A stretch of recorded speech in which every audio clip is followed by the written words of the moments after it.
Introduction. The Mirage of Chronos, Why Linear Time is a Lie. From the moment you were born, you have been a victim of an optical illusion so monumental and so perfectly designed that it governs every beat of your heart, every decision you make, and every tear you shed for what you do not yet have. You have been forced to swear absolute loyalty to the most relentless dictator, linear time.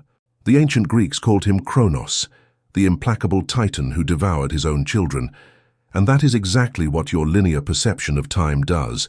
It devours your vital energy while forcing you to sit, frustrated and exhausted, in the universe's gigantic waiting room. You have been taught that manifestation is a long journey. You fervently believe that your desire, that version of you who is financially free, enjoys perfect health, or lives an epic love, is located in a distant and unreachable place called the future. Under this obsolete paradigm, you assume the only way is a bridge made of sweat. You assume you must build that bridge with months of mental effort, repetitive techniques, and above all, an endless wait. Prepare for your paradigm to fracture irreversibly. That bridge does not exist. Cutting-edge quantum physics and the theory of relativity have brought us closer to a terrifying and wonderful truth that mystics have guarded with zeal for millennia. The past, the present, and the future are not a straight line that you walk step by step. All space and all time exist simultaneously in a colossal, immovable, eternal now. This is what today's physicists call the block universe. What does this mean for you as the sovereign creator of your reality? It means that the version of you that has already triumphed is not 5 years away. It is happening at this very moment, operating in a parallel dimensional frequency. The distance between poverty and wealth is not time. The distance between sickness and health is not time. The distance between longing and manifestation is not time. That distance is purely vibrational. It is a matter of tuning. It is like having a radio set to the station of fear and complaining because you don't hear the melody of success. Both frequencies exist right now in your room, crossing the air simultaneously. You only need to turn the dial. As long as you continue to believe in the mirage of Chronos, you will be a slave to waiting. And here lies the deadly trap in which 99% of people fall. Whoever waits decrees absence. The very act of waiting emits a quantum frequency of lack. It screams to the quantum field that you do not yet possess what you desire. By waiting, you push your goal further and further into a tomorrow that by definition never arrives. This audiobook is not a self-help manual to teach you patience. It is a treatise on advanced metaphysics designed to destroy your patience. Here, we will not learn to build realities slowly. We will learn to select them instantly. Throughout these chapters, I will give you the exact coordinates to perform a quantum leap. You will learn to fold space-time through conscious perception and to collapse the wave function of matter. You will stop walking in agony toward your destiny and learn to make your destiny collapse onto you here and now. Take a deep breath. Take the watch off your wrist. The wait is over. You are about to experience the collapse of time. Chapter 1. The Block Universe. All your lives are happening now. Imagine for a moment that you have in your hands a strip of old celluloid film, the kind used in 20th century cinemas. You unroll the tape and spread it out on a long table, illuminating it with a lamp. As you lean in, you can see each of the frames printed on the plastic. In the first frame, the protagonist of the film is being born.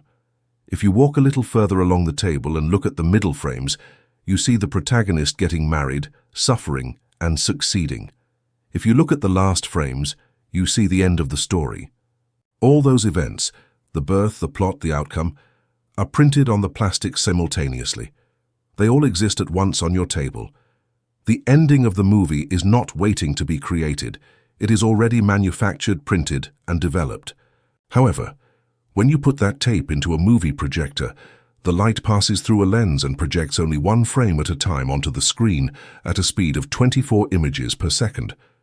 For the viewers sitting in the darkness of the theater, the story seems to be happening sequentially. They feel the intrigue of the future. They cry for the past. They feel that time flows. But you who saw the tape stretched out on the table know the absolute truth. The flow of time is an illusion created by the mechanism of the projector. The entire movie already exists in a static and complete state. Welcome to the true nature of your reality. Welcome to the block universe. I, the physics of the eternal now, the space-time block. For you to be able to manifest instantaneously and collapse time, you must first destroy your dogmatic belief in it. And to do so, we will not resort to magic, but to the most rigorous physics of our time. At the beginning of the 20th century, Albert Einstein published his theory of relativity, and with it, murdered time as we knew it. Until then, humanity believed that time was like a universal river, a cosmic clock that marked the same tick-tock for everyone, flowing relentlessly from the past toward the future. Einstein proved mathematically that this is false. He demonstrated that space and time are not two separate things, but are intertwined in a single three-dimensional and temporal fabric called space-time. In modern physics, this model is known as the block universe, or eternalism. Imagine an immense block of glass, solid and infinite. This block literally contains all of space and all of time. Every event that has occurred since the Big Bang, every event that is occurring right now, and every event that will occur 1 billion years from now, is embedded somewhere in the coordinates of this crystalline block. The Roman Empire did not cease to exist. It is simply in a different space-time coordinate than yours. It is still there, happening.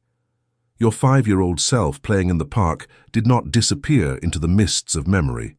He is still playing in the park at his exact coordinate. And most importantly for you, your future self, that version of you who has achieved massive success, who is completely healthy, who lives in financial and loving abundance, is not a distant dream that you must build with effort. It already exists, solid and real, in another coordinate of this same block. Einstein, in a famous letter written after the death of his friend Michel Besso, summarized it with a phrase that should be the mantra of every conscious creator. For us, convinced physicists, the distinction between past, present, and future is only an illusion, however persistent it may be. 2. The illusion of sequentiality. You are the light, not the tape. If everything exists at once in this colossal quantum block, why do you experience life linearly? Why do you feel that today is Tuesday, yesterday was Monday, and tomorrow will be Wednesday? Because you are not the block, and you are not the character inside the movie either. You are the light of the projector. Or more accurately, your consciousness is the focus of attention. Your human brain is the extremely limited information processor.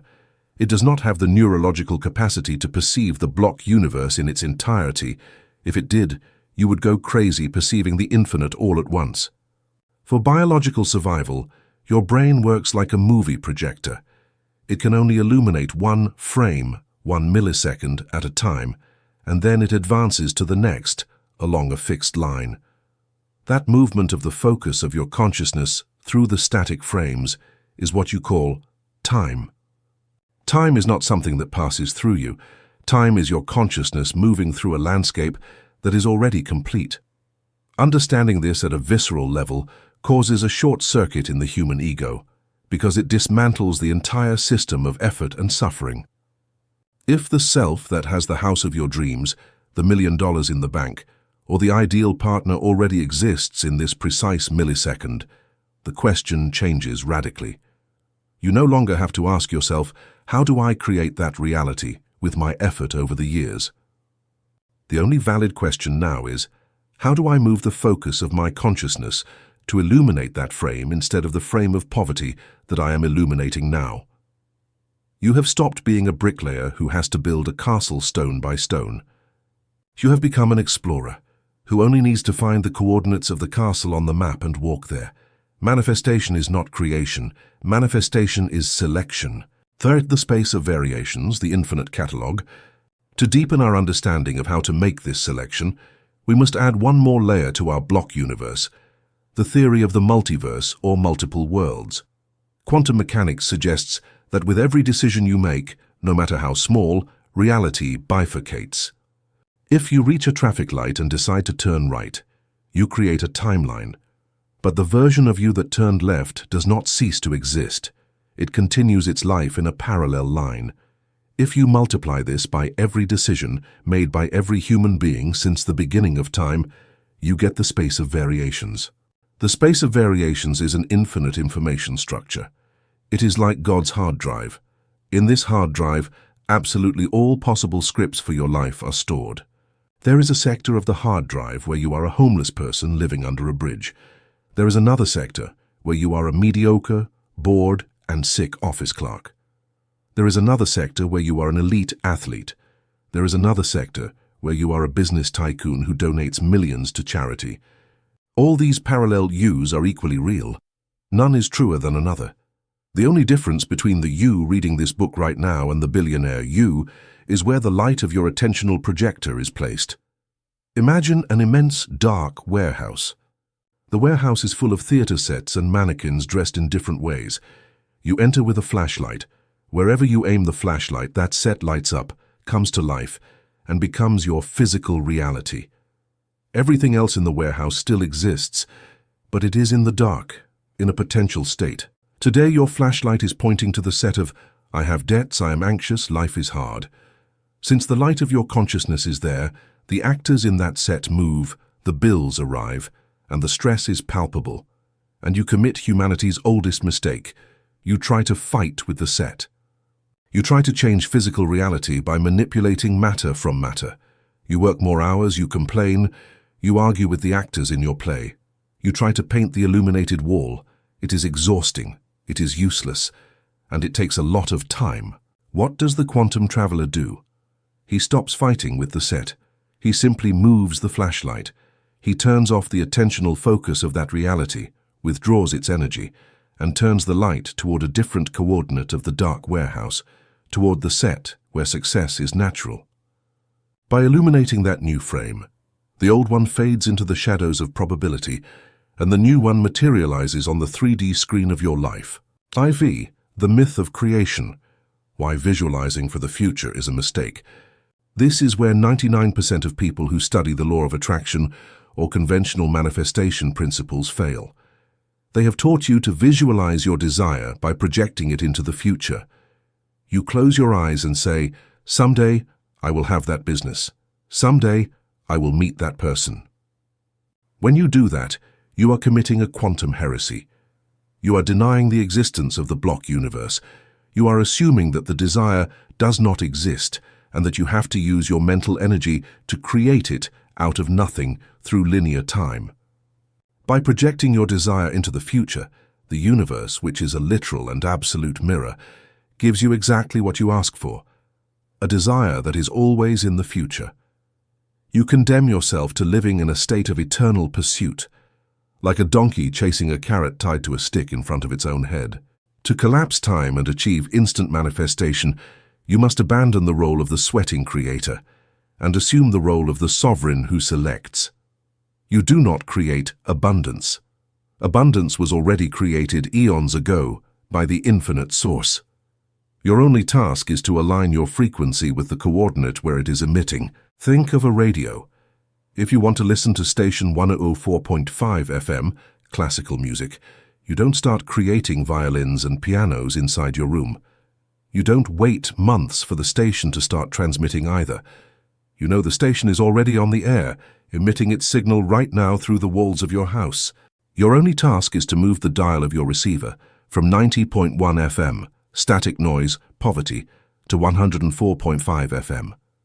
In the millimetric instant the needle touches coordinate 104.5, the room fills with Mozart's music. How long did the music take to manifest? 0.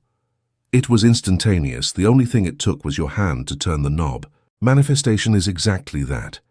Your emotions, your dominant thoughts, and your subconscious assumptions are the radio dial. If today you vibrate in worry, scarcity, and fear, you are tuned into the coordinate of the difficult life, and the block universe simply illuminates that frame for you. If you manage to turn the dial internally toward the frequency of certainty, toward the feeling that it is already done because it literally already exists, physical reality has no choice but to collapse and reorganize its particles to show you that frame on your sensory screen. V. The zero friction paradox. When you deeply understand that time is an illusion and that all your lives happen now, you experience the greatest of psychological miracles, the death of anxiety. What is anxiety? Anxiety is nothing more than the psychic friction between where you are today and where you want to be tomorrow. Anxiety requires the illusion of time to survive. It needs a threatening future or an uncertain future to feed on. But if you know that the end of the movie is already printed, the game changes. Imagine you are watching the replay of a football match that has already been played. You know for certain your team won 3-0. While watching the game, during the first half the opposing team attacks with fury. They are about to score, they seem superior. If it were a live match, you would be biting your nails, sweating and suffering from the uncertain result. But since it's a replay and you know the end, you watch the attacks with total calm. That state of unshakable peace, that zero friction, is the supreme secret of the masters of manifestation. We call it the Sabbath state, the day of rest. It is not a physical rest from not going to work. It is a mental rest. It is the absolute cessation of psychic effort. It is stopping the struggle to get something and resting in the deep knowledge that the frame of your success is already recorded in the block universe, and it is only a matter of the projector reaching it. When you operate from this immovable certainty, you become magnetic. Stress repels, certainty attracts. By stopping the injection of friction and fear into the quantum field, you allow matter to flow through the path of least resistance. Miracles happen quickly because you have stopped slowing them down with your desperation over time. For the deception of sequential logic, the last shackle you must break free from is the deception of logical steps. From childhood, we are indoctrinated in Newtonian sequential thinking. To get from A to Z, you must necessarily pass through B, C, D. Sequential thinking. I want to be financially free, Z. First, I have to study for 5 years, B. Then get a low-level job, C. Save for 20 years, D. And maybe, if there is luck and the economy holds up, I will retire with money, Z. The block universe and the quantum field do not operate under these rules. The quantum world operates by leaps. An electron does not travel through space between two orbits. It disappears from one orbit and immediately appears in another. That is a quantum leap. When you illuminate the coordinate of financial freedom, the universe is not obliged to take the slow route.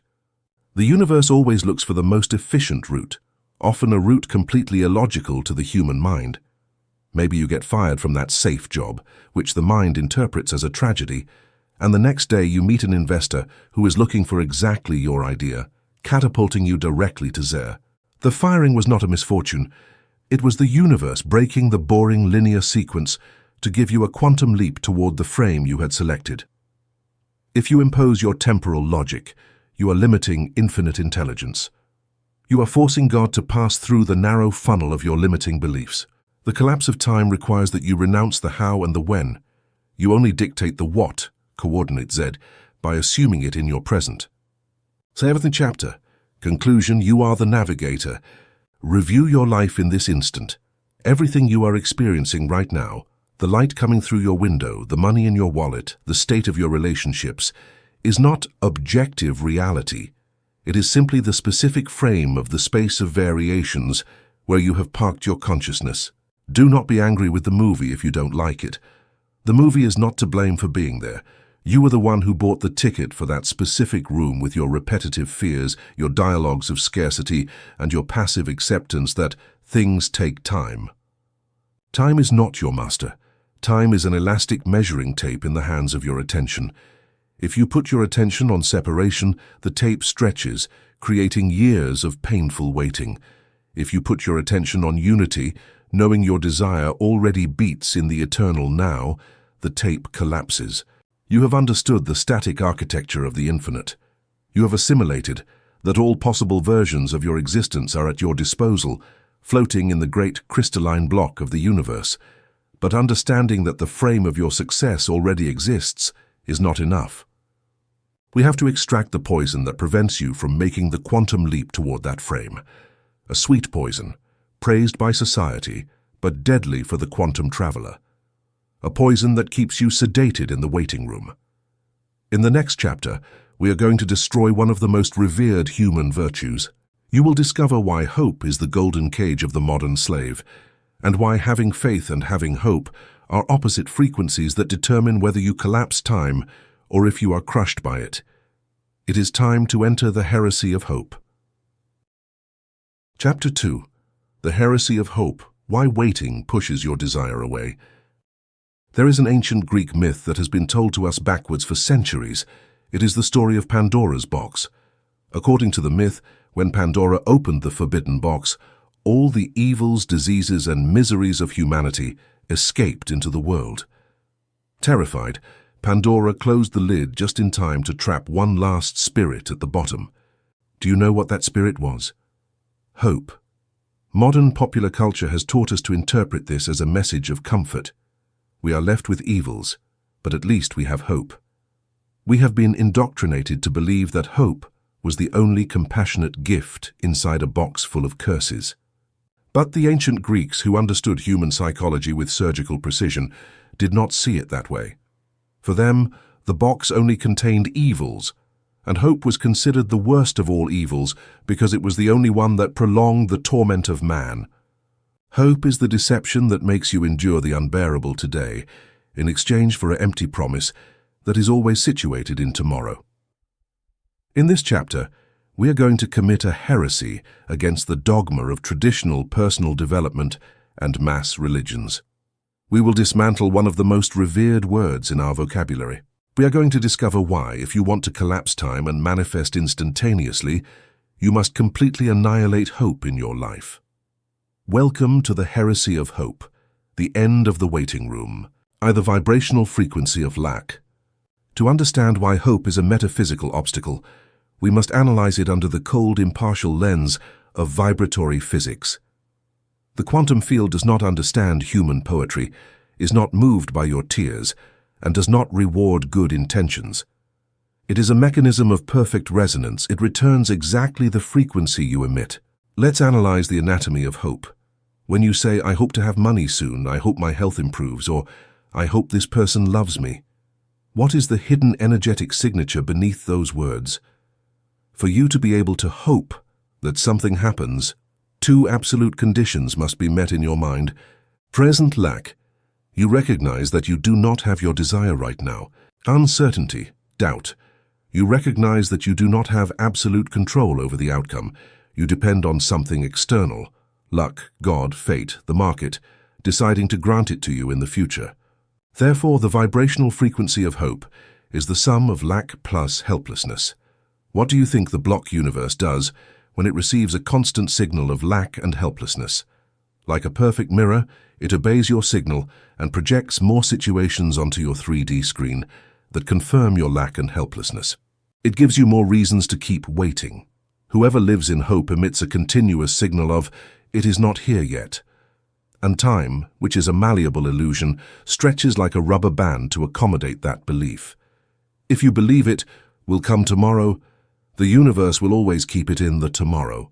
But since tomorrow never arrives, because when it arrives it is called today, you condemn yourself to walking toward a mirage in the desert.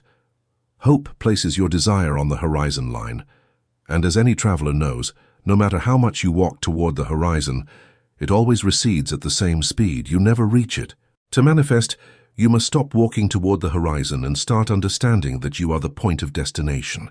Tos, hope versus faith. The difference between the beggar and the sovereign. Hope is often confused with faith, but vibrationally they are exact opposites. Hope looks toward the future. It is the language of the cosmic beggar. Hopefully I win the lottery. Hopefully I get cured. There is tension. There is doubt. There is a nervous crossing of fingers. Faith or certainty operates in the eternal now. It is the language of the sovereign.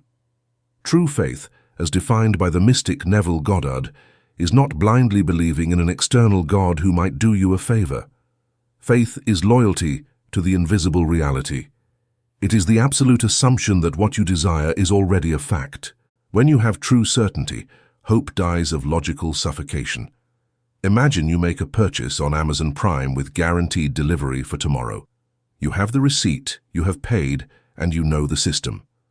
During the night, do you lie in bed, crossing your fingers, crying and saying, "Oh universe, please, I hope the package arrives"? Of course not. You go to sleep with absolute peace. You don't have hope, you have certainty.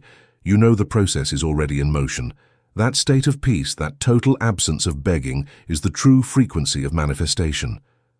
If you still have to hope that your manifestation occurs, it means that in the depths of your subconscious, you do not believe that the law of resonance is an unbreakable physical law. You think it is a game of chance, and the quantum field responds to your doubt by giving you erratic results. Killing hope means changing, "Hopefully it happens," to "it is done." It is an act of deep spiritual arrogance. It is daring to look at your empty bank account, your sick body, or your loneliness, and say, "This is only a shadow of the past dissolving. My reality has already been selected. My package is already on its way." The pendulum of desire and excess potentials. To understand why desiring something too much, the basis of desperate hope, pushes it away, we must turn to the physics of excess potentials, masterfully explained by quantum physicist Vadim Zeland in his transurfing model. The universe always seeks balance. It is the law of entropy and the conservation of energy.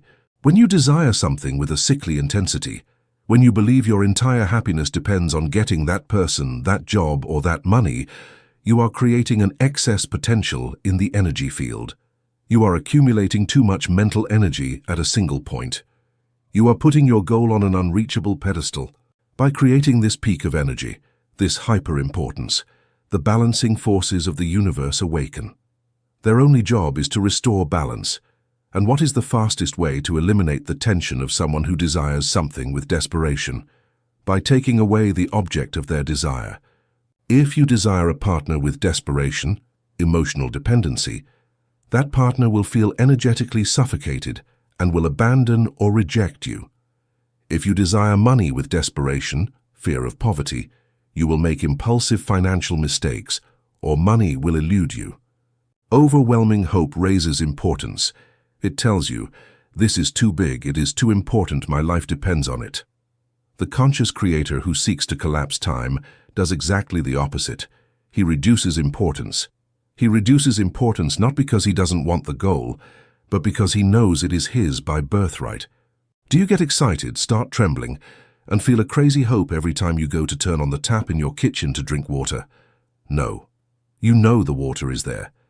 You have a zero-friction relationship with the water from your tap. If you want to manifest millions, you must learn to have the same attitude toward millions. By killing feverish hope and replacing it with pure and calm intention, you eliminate excess potential. The balancing forces of the universe stop seeing you as an anomaly to be corrected. You stop encountering resistance, and the manifestation time, free of energetic obstacles, is reduced to zero. The finish line trap, the mirage of the future. Hope programs you to live in present lack, sacrificing the now on the altar of tomorrow.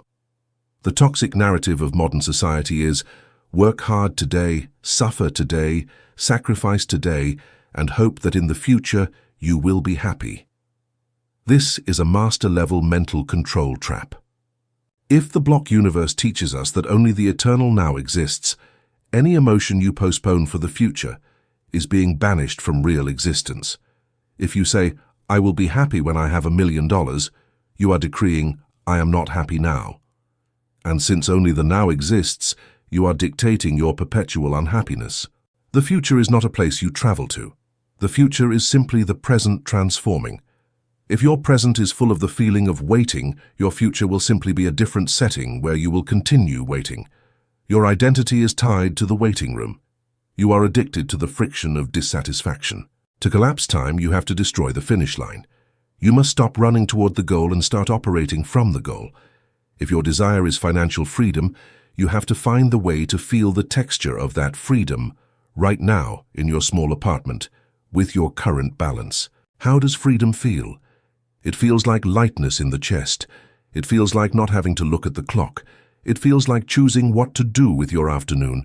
You can feel that right now. In those 5 minutes in which you embody the feeling of freedom, you have collapsed time. You have brought coordinate Z to coordinate A. You have stopped waiting to be free. You are free today. When you do this consistently, the external universe suffers a quantum shock. It realizes that your internal frequency, freedom, wealth, does not match your external environment, debt, small apartment. By law of resonance, the universe does not tolerate this dissonance, and since your internal world dominates over the external world, the universe is forced to violently reorganize matter to bring people and opportunities so that your external world matches the frequency you are emitting. The biological agony of waiting. At a neurological and biological level, hope, continuous waiting, is destructive. When your mind is anchored in something good is coming, your nervous system stays in a subtle state of alert. Cortisol is secreted. The body is in tension, ready to jump, scanning the horizon for the signal that the ship has finally arrived. This sustained state of waiting exhausts the adrenal glands. It causes insomnia, anxiety, and premature aging. Your physical body is paying the price of your metaphysical ignorance. By giving up hope, you experience what Zen mystics call the great relief, or letting go.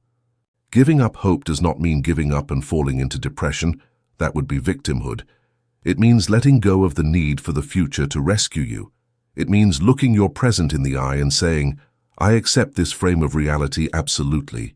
I no longer need tomorrow to save me. I am complete here and now. It is one of existence's most beautiful paradoxes. At the exact moment you stop needing your desire to manifest desperately, it manifests. Why? Because by letting go of the need, you eliminate resistance. You remove the fear of not getting it. You become a clean, empty vessel, and the universe always fills empty spaces with abundance. The language of the Creator, replacing hope. If you are going to eliminate the word hope from your psychic vocabulary, you need to replace it.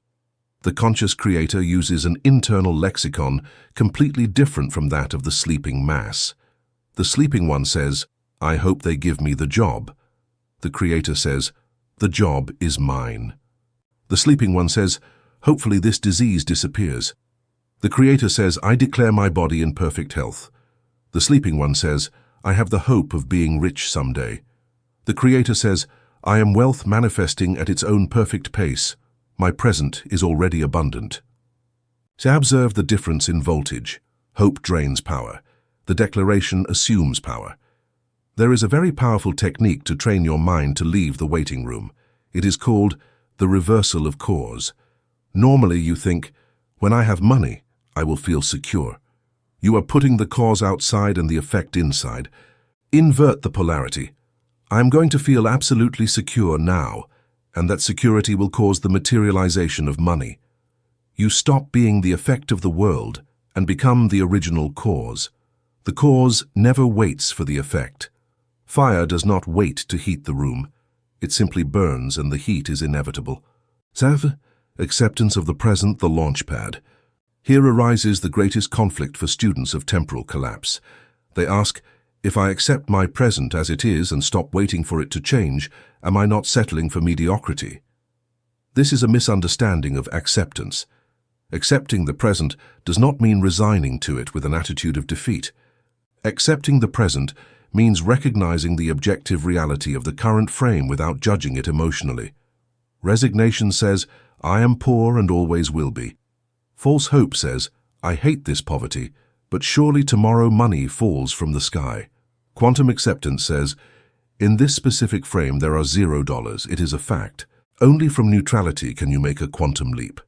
If you hate your present, resistance, you are giving it magnetic energy.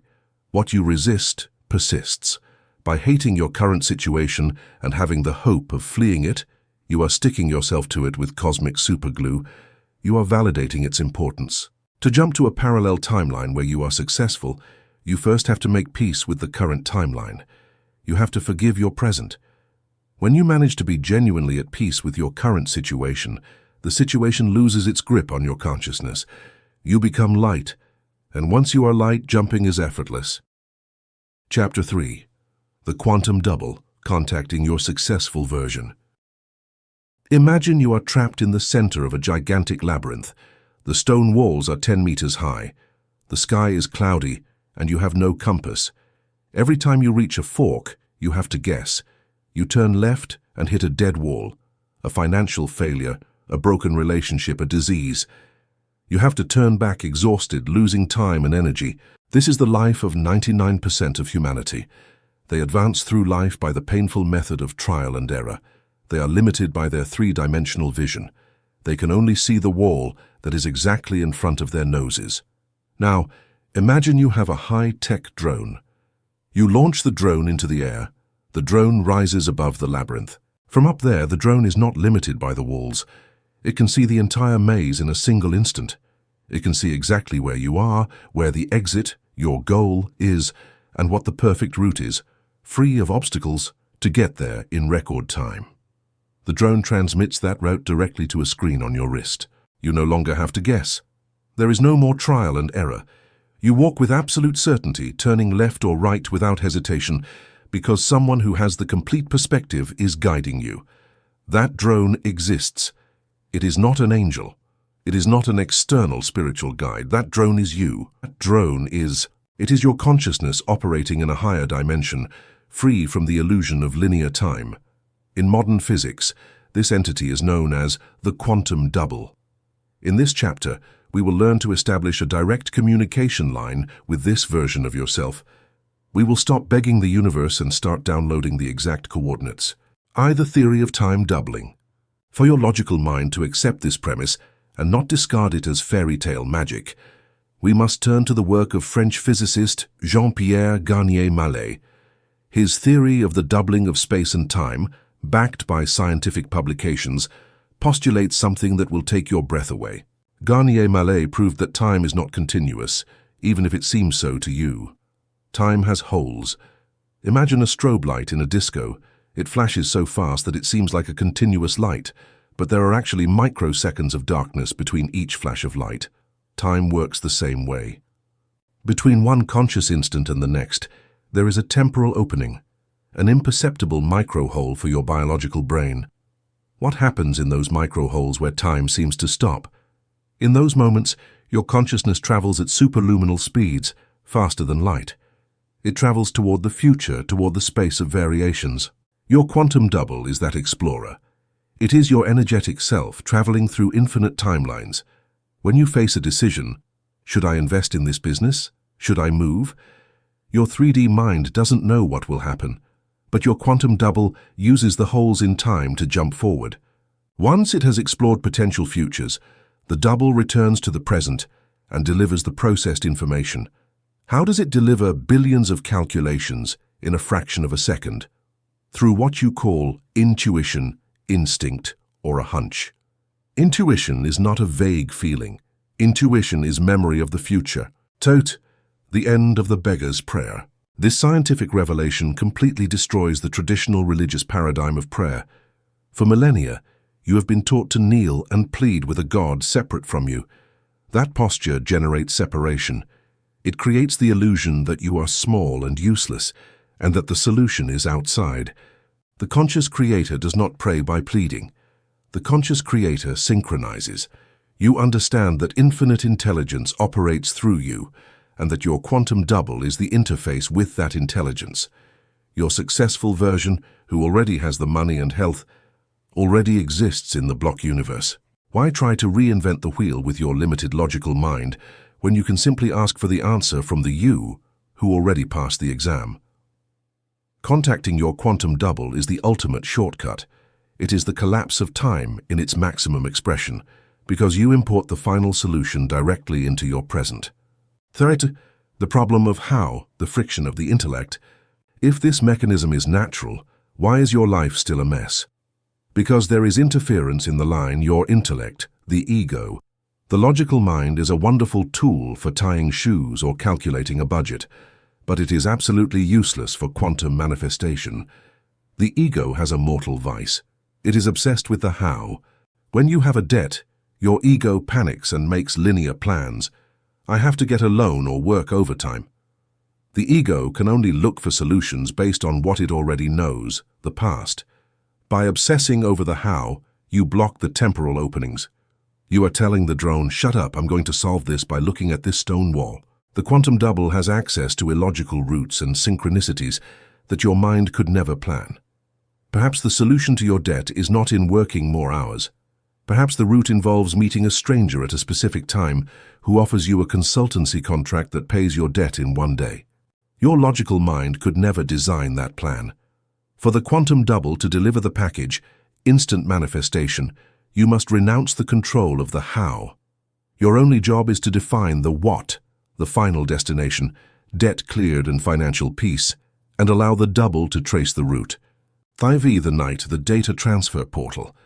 Garnier Mallet discovered that there is a specific moment in the human cycle where temporal openings are maximized and data transfer occurs massively. That moment is paradoxical sleep, REM phase. During the day, you are bombarded by stimuli. Your brain emits beta waves, stress, logic. The static is too high to hear the double. But when you go to sleep, your brain slows down. The logical ego turns off. This is the exact moment when the quantum exchange occurs. Your physical self uploads the intentions you had during the day, and your quantum double downloads into your biology the answers and instincts necessary for the next day. The problem is that most people go to bed in a state of vibrational terror. They watch the news, war, crisis, and go to sleep ruminating on problems. What happens then? In the moment of data transfer, you hand your double a package full of fear. You are giving a command, explore the worst-case scenario.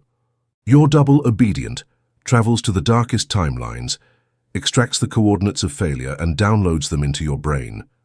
The next day, you wake up tired and take decisions that lead you to fulfill your worst fears. You have quantumly self-sabotaged. To collapse time, you must make your last minutes before bed a sacred ritual. Fail the nightly transfer protocol, the exchange. I reveal to you the exact protocol to establish conscious contact with your quantum double. This is not a relaxation meditation. It is an executive meeting with your higher self. Step 1. Cleaning the hard drive. Forgiveness. You cannot send your double to find a bright future if you are anchored to a resentful past. Before closing your eyes, review your day. Use your internal voice to say, I erase and cancel all friction of this day. I forgive and I am forgiven. My energy returns to me clean and pure. Step 2. Cellular hydration, the glass of water. Water is the best conductor of information. Just before bed, drink half a glass of pure water. Set the intention that this water is lubricating your cells for a perfect data transfer. Leave the other half of the glass on the nightstand. Step 3. Delegation of the problem, the surrender. Already in bed, invoke your double. Speak with the familiarity of a best friend. My double, I hand you this situation. Mention the problem. My conscious mind does not know how to solve it, but you already know the perfect end. Localize the timeline where this is resolved, I trust you. Step 4. Abandonment, zero friction. Once you have delegated the problem, you must let it go. It is like giving a package to a courier. You must let go of the box. If you go back to worrying, you have snatched the problem back from your double. Smile in the dark and say, it is no longer my problem. I am going to rest. VI the next morning deciphering the answer. The exchange has occurred.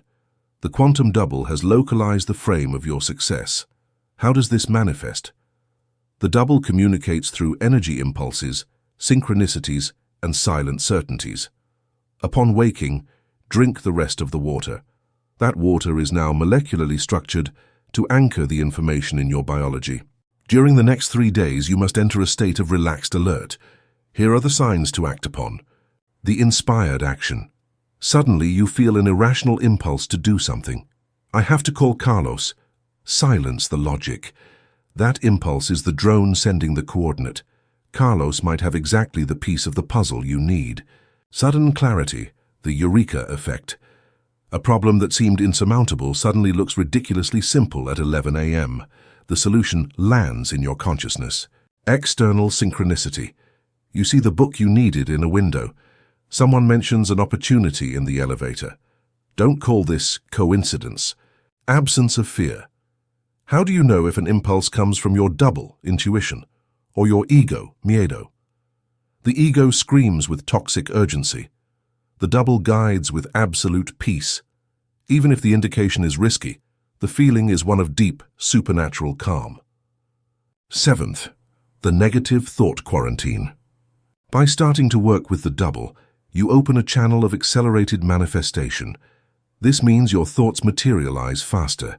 If during the day you think obsessively about failure, you are sending contradictory commands to the drone. You are forcing the double to travel to catastrophic futures. To avoid this, you must establish the negative thought quarantine. When fear attacks, use the law of exchange. If you think, "I am going to fail," stop immediately and say to your mind, "I cancel this thought. My double is already organizing the most optimal future. I return to certainty." Chapter 4. Reverse Memory. How to Remember the Future. Close your eyes for a moment and travel to your past. Remember the house where you lived when you were 10. Remember the color of your bedroom walls, the texture of the bedspread, the smell of the kitchen when your favorite food was on the stove. Remember the voice of a loved one calling your name. Do you have it? Can you feel it? Now open your eyes and answer this. Where does that house exist at this precise moment? Physically, it may have been demolished. Others may live in it and have painted the walls a different color. Physically, that house, as you remember it, no longer exists in the current coordinate of space. Yet for you, it just felt absolutely real. Your heart might have beaten a bit faster. Your breathing changed and a slight smile appeared on your face. What just happened? You used a biological time machine. You fired a neural network in your brain that released neuropeptides and hormones into your bloodstream, making your physical body experience a past event in the present. For your brain, the memory is reality. The human brain, locked in the darkness of the skull, has no eyes or ears of its own. It only processes electrical signals. It cannot distinguish between a signal produced by an event happening in the outside world and one produced by an intense memory. To your brain, if the neurons fire, it is now. This is the basis of historical memory. But if the brain doesn't distinguish physical reality from internal reality, and if we establish that the future already exists simultaneously with the past, why limit our biological time machine to only traveling backward? Welcome to the advanced technology of the quantum traveler reverse memory. In this chapter, you will learn to hack your neural network. You will stop remembering your traumas, debts, and failures, and you will start manufacturing crystalline, sensory, and biological memories of events that, in the 3D timeline, have not yet happened. We will teach your body how the future feels so the universe must materialize it. To the prison of the past. Why your tomorrow is just like your yesterday. To understand the power of reverse memory, we must understand why your life seems stuck in a loop. Neuroscience has shown that 95% of who you are by age 35 is a set of memorized behaviors, emotional reactions, and habits that function like a subconscious computer program. How does your day begin? The alarm rings, you open your eyes. In the first 3 seconds of wakefulness, your brain searches its database to answer the fundamental question, who am I? Immediately, you start remembering your problems. You remember that debt at the bank. You remember that fight with your partner. You remember your back hurts. The instant you remember your problems, your brain and body are soaked in the chemistry of your past. Thinking about debt makes you feel anxiety. Anxiety is an emotion of the past. Since thoughts are the language of the brain and emotions the language of the body, by thinking and feeling like yesterday, you emit that same signature. The quantum field, as a perfect mirror, responds, "Copied. This person is emitting the frequency of yesterday. Let us materialize a physical environment that matches this frequency." The result is that you get up, go to the same job, see the same people, and react with the same emotions. You are recreating your past and calling it future. If you want to collapse time and manifest instantly, the first commandment is brutal but necessary. You must lose the memory of who you think you are. You cannot enter a new reality carrying the baggage of the old one. For the millionaire to be born, the poor person must die in your mind. To be healthy, the sick must be forgotten. To the neurology of deception, convincing the body. The human body is the servant of the subconscious mind, but the body is blind to time. If you close your eyes and vividly imagine biting into a juicy, sour, bitter lemon, your mouth will immediately salivate. There is no physical lemon, but your salivary gland received a command. There is acid in the mouth, prepare for digestion. You have tricked your body with a thought. Reverse memory uses this same mechanism, but on a monumental scale. We are not going to imagine a lemon. We are going to imagine the exact moment you receive news of your first million, or the moment the doctor says, "You are completely healthy, it's a miracle." But this is where traditional visualization fails. Most people visualize from lack. They imagine a new car and think, "Oh, how I wish I had it. Someday I will." What chemical message are they sending? They are telling the body, "We are not in the car." The body secretes the hormones of longing. The field receives the signal of separation. Reverse memory demands that you do not visualize the event as something that is going to happen, but as something that already happened. You have to remember it the same way you remember yesterday's breakfast. There is no nervous excitement when you remember what you ate. There is a bored certainty.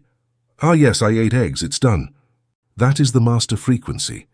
You have to look at your financial or health goal and tell your brain, "Ah yes, we closed that deal last week. It was wonderful. It is done."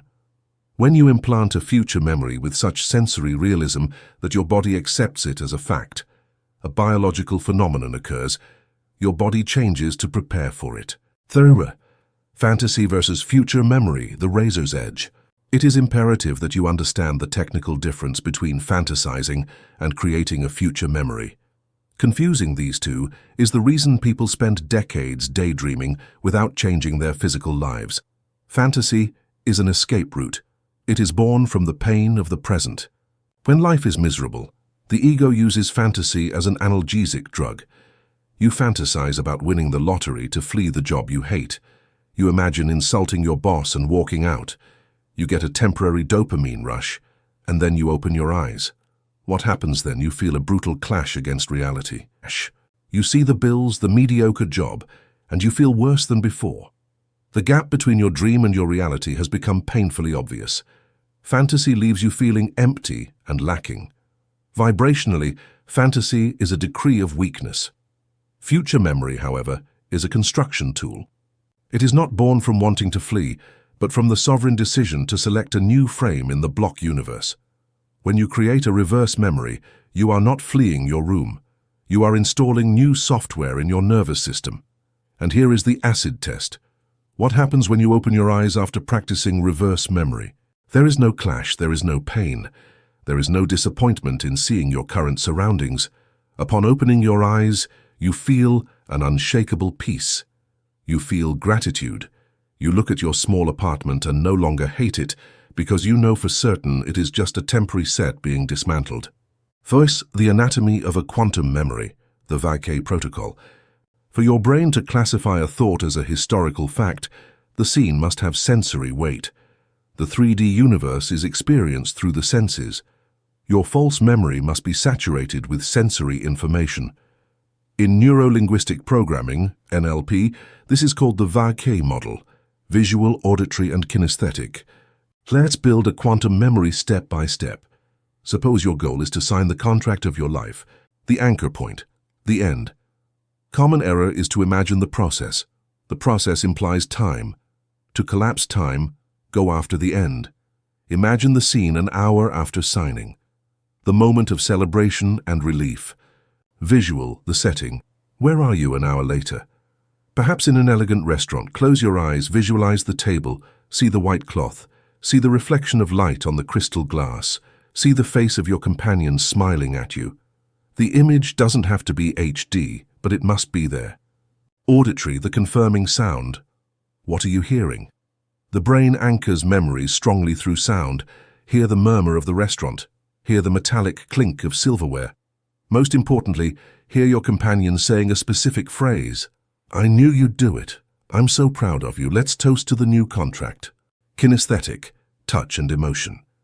This is the cosmic glue. Feel the cold crystal glass in your hand. Feel the weight of your body in the chair. Feel the taste of the champagne on your tongue. And now, the emotion. Feel that deep sigh of relief. That weight lifted from your shoulders. Feel gratitude. It is done.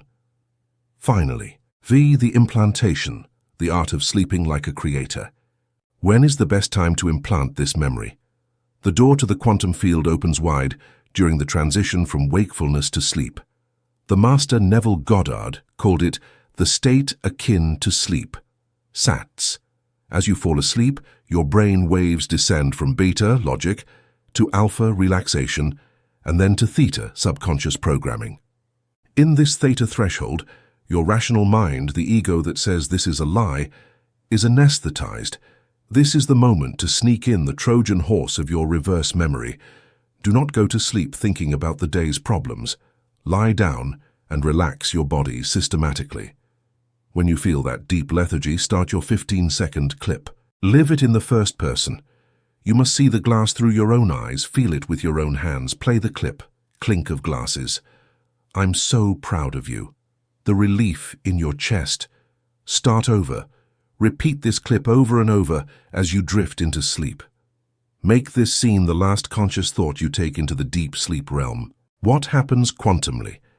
You take the feeling of the wish fulfilled into the universal subconscious.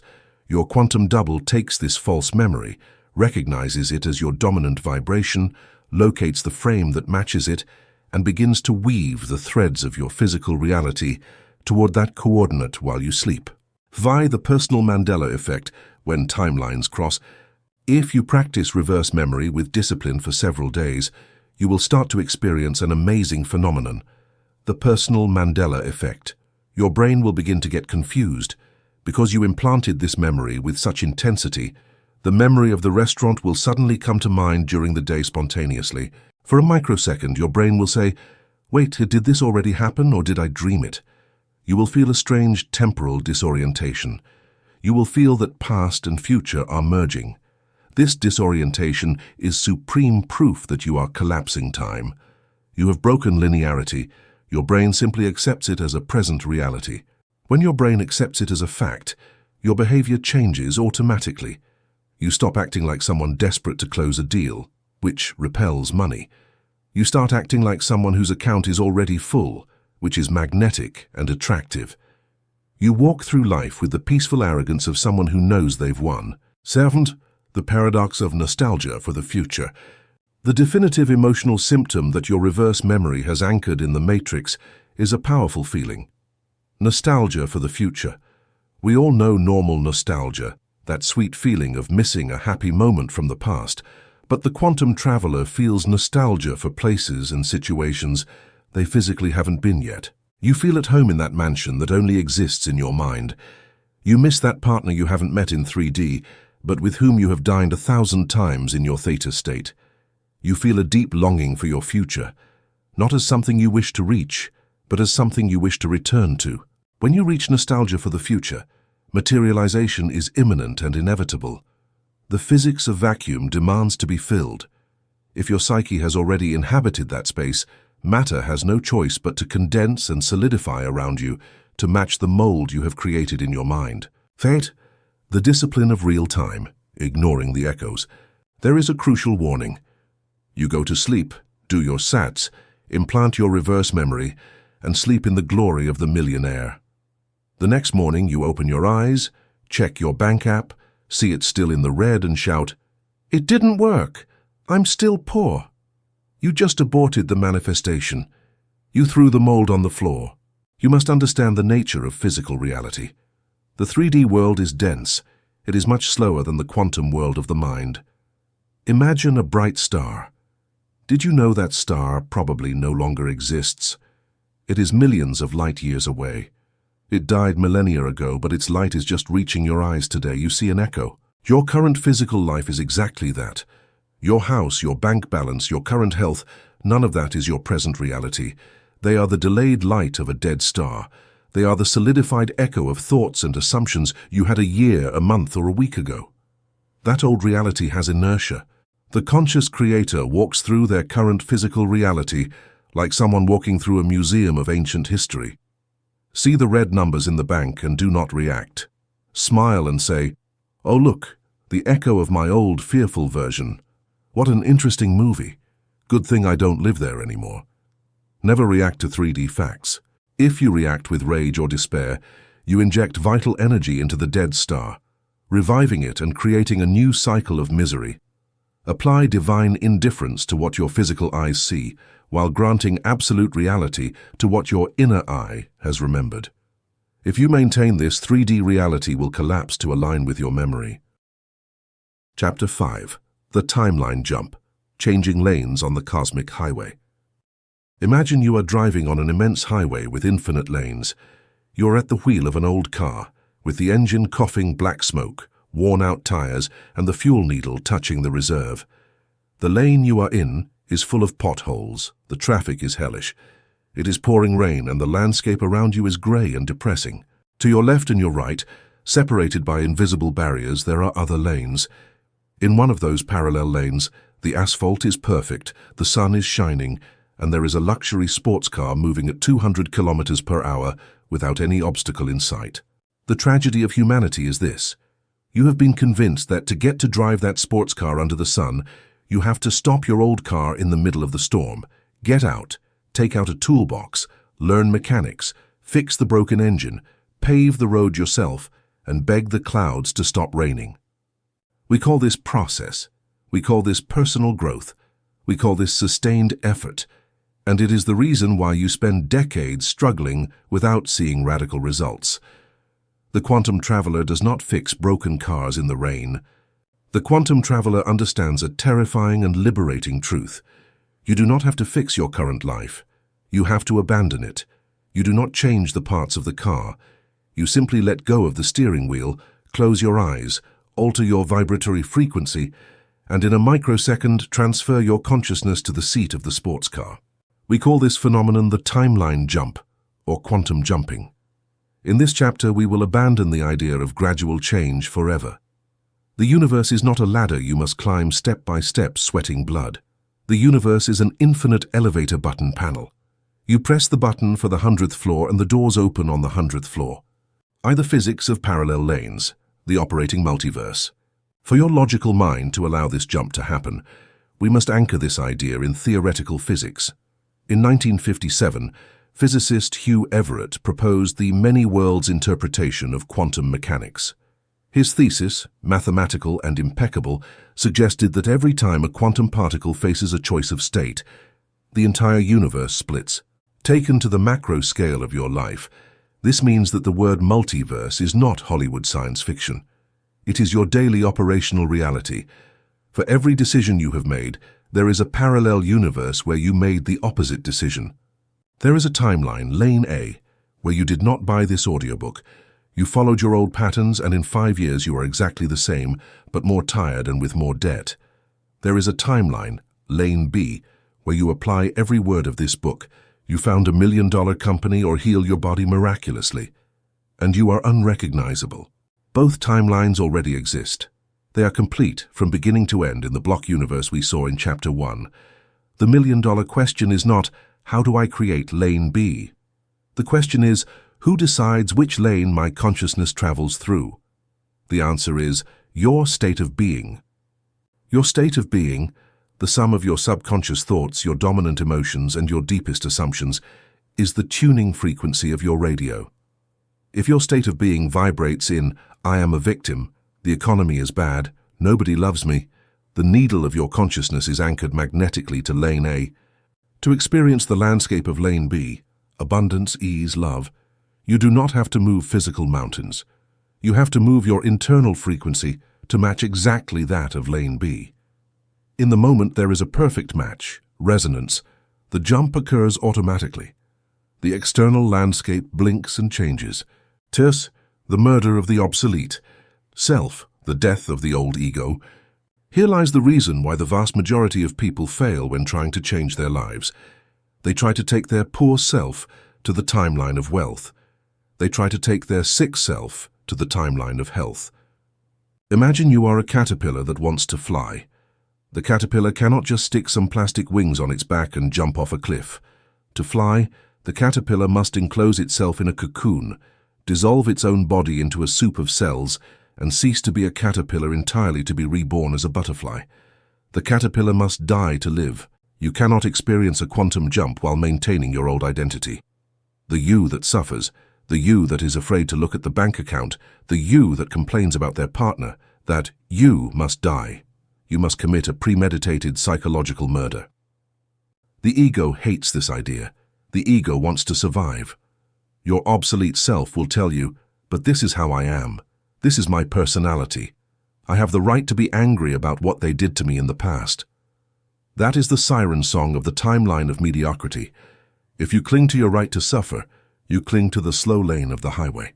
The timeline jump demands an act of treason against your past. You must be willing to wake up tomorrow and not recognize the person you were yesterday. You must be willing for your old friends to look at you and say, "You've changed, you're not the same anymore." You cannot cross the border into the dimension of your dreams, carrying the heavy suitcase of your traumas and your excuses. At the quantum customs, victims do not pass. Only sovereigns pass. Leave the suitcase on the ground, turn around, and cross naked. 3. The cursor of consciousness, you are not the screen. To prevent the murder of the old ego from terrifying you, you must understand what you really are.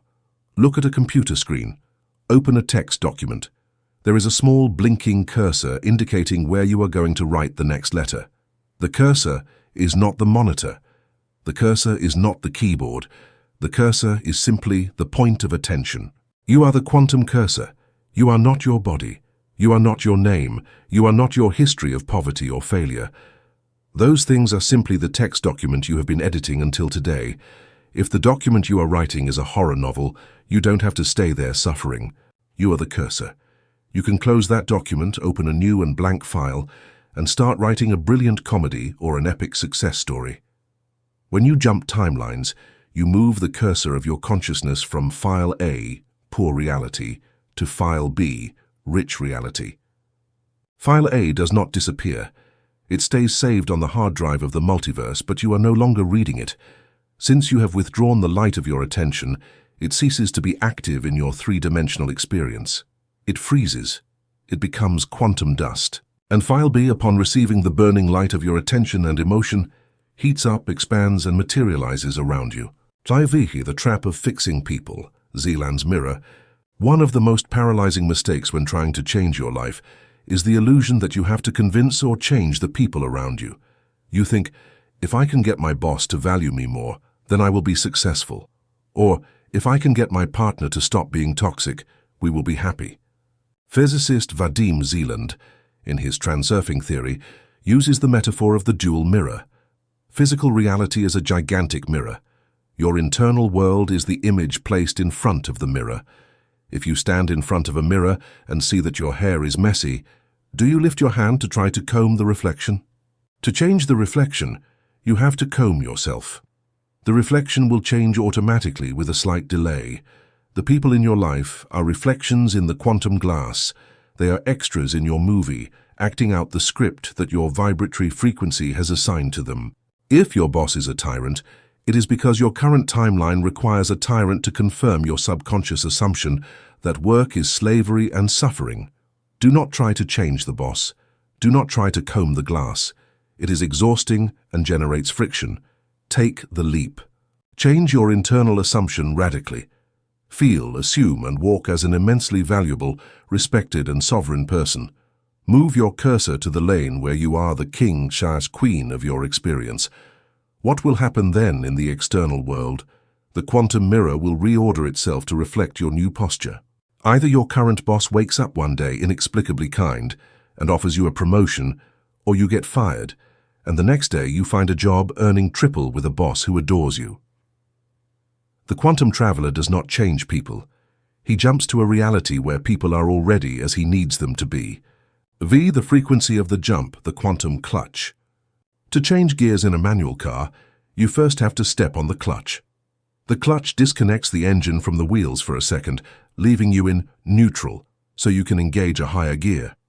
If you try to shift into fourth gear without stepping on the clutch, you will destroy the gearbox. In manifestation, the quantum clutch is detachment. You cannot jump to the timeline of your desire if you are clinging with bloody fingernails to your current reality, whether out of hatred or dependency. If you hate your current poverty, you are connected to it. If you desperately love the idea of money, you are connected to lack. You have to step on the clutch. You have to enter neutral. This is achieved through a state of divine indifference. It is the moment when you look at your current reality and say, I surrender. I stop fighting this. I don't care anymore. Beware, it is not depressive apathy. It is a tactical surrender. It is letting go of the rope you were using for a tug-of-war with the universe. When you let go of the rope, the universe falls backward. The tension disappears. Right in that millisecond of neutral, of absolute void, you engage the gear. In that void, you inject the reverse memory of your success. You inject the pure and calm certainty that you already have everything. That is the jump. It is instantaneous. It is imperceptible to physical eyes, but at an atomic level, you have just crossed an unfathomable abyss. The physical symptoms of the jump, the tearing of reality. When you make a powerful timeline jump, physical reality takes a while to update, like a heavy video game loading a new level. But you will start to notice immediate symptoms that the matrix is tearing and reordering. Do not be afraid. If you do not know these symptoms, you will think the life is falling apart. The collapse of the social circle, purifying fire. Suddenly, without apparent reason, you start losing friends. The people you used to hang out with no longer support you, and you no longer support them. Their conversations seem empty. There are silly arguments or cold distances. Do not mourn this loss. They belong to timeline A. You are traveling on timeline B at a different speed. Vibratory physics prevents two objects of drastically different frequencies from coexisting in the same space. The universe is isolating you to protect your new frequency. Let them go. New actors are casting to enter your life. Apathy for your old interests. That TV show you loved suddenly bores you. Your usual clothes seem like a strange costume. The food you ate tastes different. You are shedding your skin. Your new self has different tastes. Embrace this void. Burst synchronicities, glitches. You start seeing repeating numbers, 1111, 333, constantly. You think of a rare person and they call you 5 seconds later. You dream something and it happens the next day. These are not messages from angels. They are rendering errors of the matrix. Reality is confirming its malleability. The bridge of incidents, controlled chaos. Neville Goddard called this the bridge of incidents. It is the chain of logical events the universe uses to take you to your manifested desire. Watch out here. The bridge of incidents usually begins disguised as a catastrophe. You jump to the timeline of wealth and the next day you break a leg. The master smiles and trusts. He knows the broken leg will force him to stay home a month, and in that month he will learn a new skill or discover a business model that will make him his first $100,000. Never judge the bridge of incidents. Says, inertia and the rubber band effect. Once you have taken the leap and are in the fast lane, you will experience the most critical danger of this whole book, the rubber band effect. Three-dimensional reality is dense. It is like molasses. It has what we call delayed inertia. When you change your internal frequency, the external world takes a few days, weeks, or months to reorder its pieces to match your new vibration. During this buffer time, the 3D world will continue showing you the landscape of your old timeline. Bills will keep arriving. Your body will still hurt. This is the final exam of the quantum traveler. The 3D world will stand before you and say, "Look, I am real. Look at you. You are still poor." The jump was a fantasy of your mind. Surrender. If you look at that physical evidence, get scared, and react emotionally, something terrible happens. Your consciousness, which had jumped to lane B, anchors itself back in fear. The umbilical cord that united you to your old reality, and which was stretching like a rubber band, suddenly snaps. Zap! You are dragged violently back to lane A, back to misery, back to the starting line. Nunca mais atrás. Never check physical reality to see if the jump has worked. The mere act of checking, do I have the money yet, implies doubt. And doubt is the frequency of lane A. You have to operate with absolute indifference toward 3D reality. You must become delusional to the eyes of the common world. If the bank calls to collect a debt, you negotiate calmly. But internally you laugh and say, how curious this old hologram. I know that in my current timeline I am a millionaire. This is just an illusion dissolving. If you refuse to react to the 3D, the old reality will disintegrate, and the new reality will solidify. Via the jump protocol flight instructions. I cannot finish this chapter without giving you the operational manual, so you can perform a timeline jump tonight. We are going to use the quantum threshold technique. Step 1, the declaration of death. the cutting of ties. Take a piece of paper. Write down all the characteristics of your obsolete self. Write all your fears, complaints, and betrayals. Title it, "The Character I Declare Dead Today." Read it aloud. Feel the weight. Then burn the paper. This tells your subconscious the contract is over. Step 2. Choosing the destination, coordinate Z. Write on a clean sheet a single phrase, clear and in the present tense. Example, I am a brilliant entrepreneur who generates massive abundance with total ease. My life is a work of art protected by the universe. Memorize this phrase. It is your new barcode. Step 3. The jump of the threshold, physical visualization. Tonight, stand in the doorway of your bedroom. The doorway represents the threshold between the multiverse. Close your eyes. Feel that behind you is the old timeline room. Dark, dense, exhausted. Imagine in front of you a wall of golden light. Take 3 deep breaths. Invoke the emotion of gratitude and certainty. Lift your right foot. And while you lower it, crossing the threshold into the light, say aloud with unshakable authority, "Jump," or "It is done." Feel physically how you cross an invisible membrane. You who has landed on the other side of the door are someone else. From that second, your past biography has been erased. You are the millionaire, you are the healthy, you are the loved. Get into bed and sleep under the protection of your new identity. When you wake up, do not dare to think like the person from yesterday. Chapter 6. Resonance Navigation, the GPS of Feeling. Imagine you are the pilot of a state-of-the-art commercial airplane, flying at 30,000 feet in the middle of the night. Suddenly, you enter a massive thunderstorm and a fog bank so dense it completely blocks your vision through the cockpit windshield. You look out and see only absolute blackness, turbulence, and chaos. If you guided yourself by what your physical eyes see at that moment, you would panic. You would think you are about to crash, you would lose your sense of orientation, and in your desperation, you would make a fatal turn that would plunge the plane into the ocean. However, professional pilots do not panic in the fog. They have a golden rule burned into their training. When you lose external visibility, fly by instruments. The pilot looks away from the terrifying window and fixes his eyes on the glowing control panel. He blindly trusts the artificial horizon and the GPS. He knows the electronic radar is infinitely more precise than his human eyes. In the journey of the collapse of time, you are that pilot. Three-dimensional reality, the 3D. Your bank account, your debts, the opinion of others, your medical diagnosis, is the external fog. It is turbulent, deceptive, and often terrifying.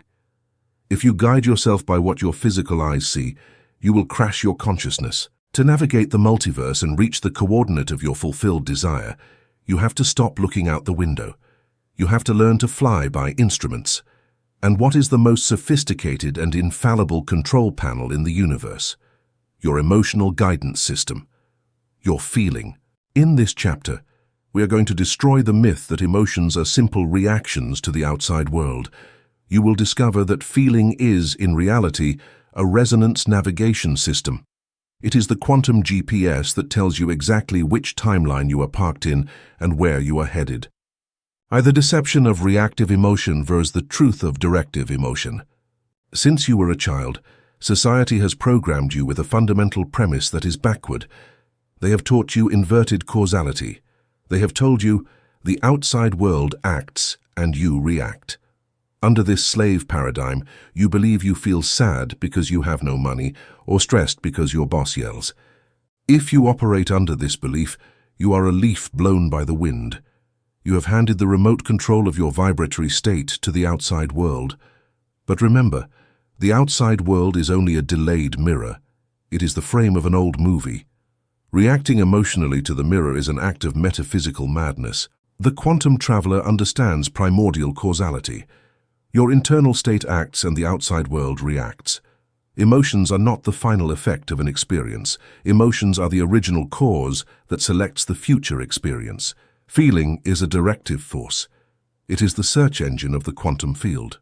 If you walk down the street feeling abundant, secure, and at peace, without any logical external reason, that emotion is not a reaction. It is a search instruction. You are telling the GPS of the universe, Find and download the timeline that matches this feeling of abundance. Terse frequency as an IP address on the cosmic highway. Imagine you open your internet browser. You want to enter your bank's website to see that you have $1 million. Do you write in the address bar, "Please, I don't want to see my debt"? No. If you write the word debt, the search engine will take you to pages that talk about debt.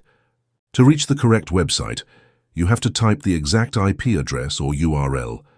The space of variations works exactly like the internet, and your dominant feelings are the IP address you type into the cosmic search bar. The quantum field does not understand languages, it only reads Hertzian frequencies, resonance. Joy, peace, and certainty vibrate at high frequencies. They are the IP address of the fast lanes and miracles. Fear, guilt, and desperate desire vibrate at low frequencies. They are the IP address of the slow lanes and suffering. Here lies the most tragic error of beginners in manifestation. They write, "I am a magnet for money," but they feel a knot of panic in their stomach. What is the URL they are actually typing? The words say wealth, but the feeling says fear of poverty. The universe always obeys the feeling because it is the only signal potent enough to penetrate the fabric of space-time. Third, the master oscillator, the intelligence of the heart. Science has proven that the human heart is not just a muscular pump.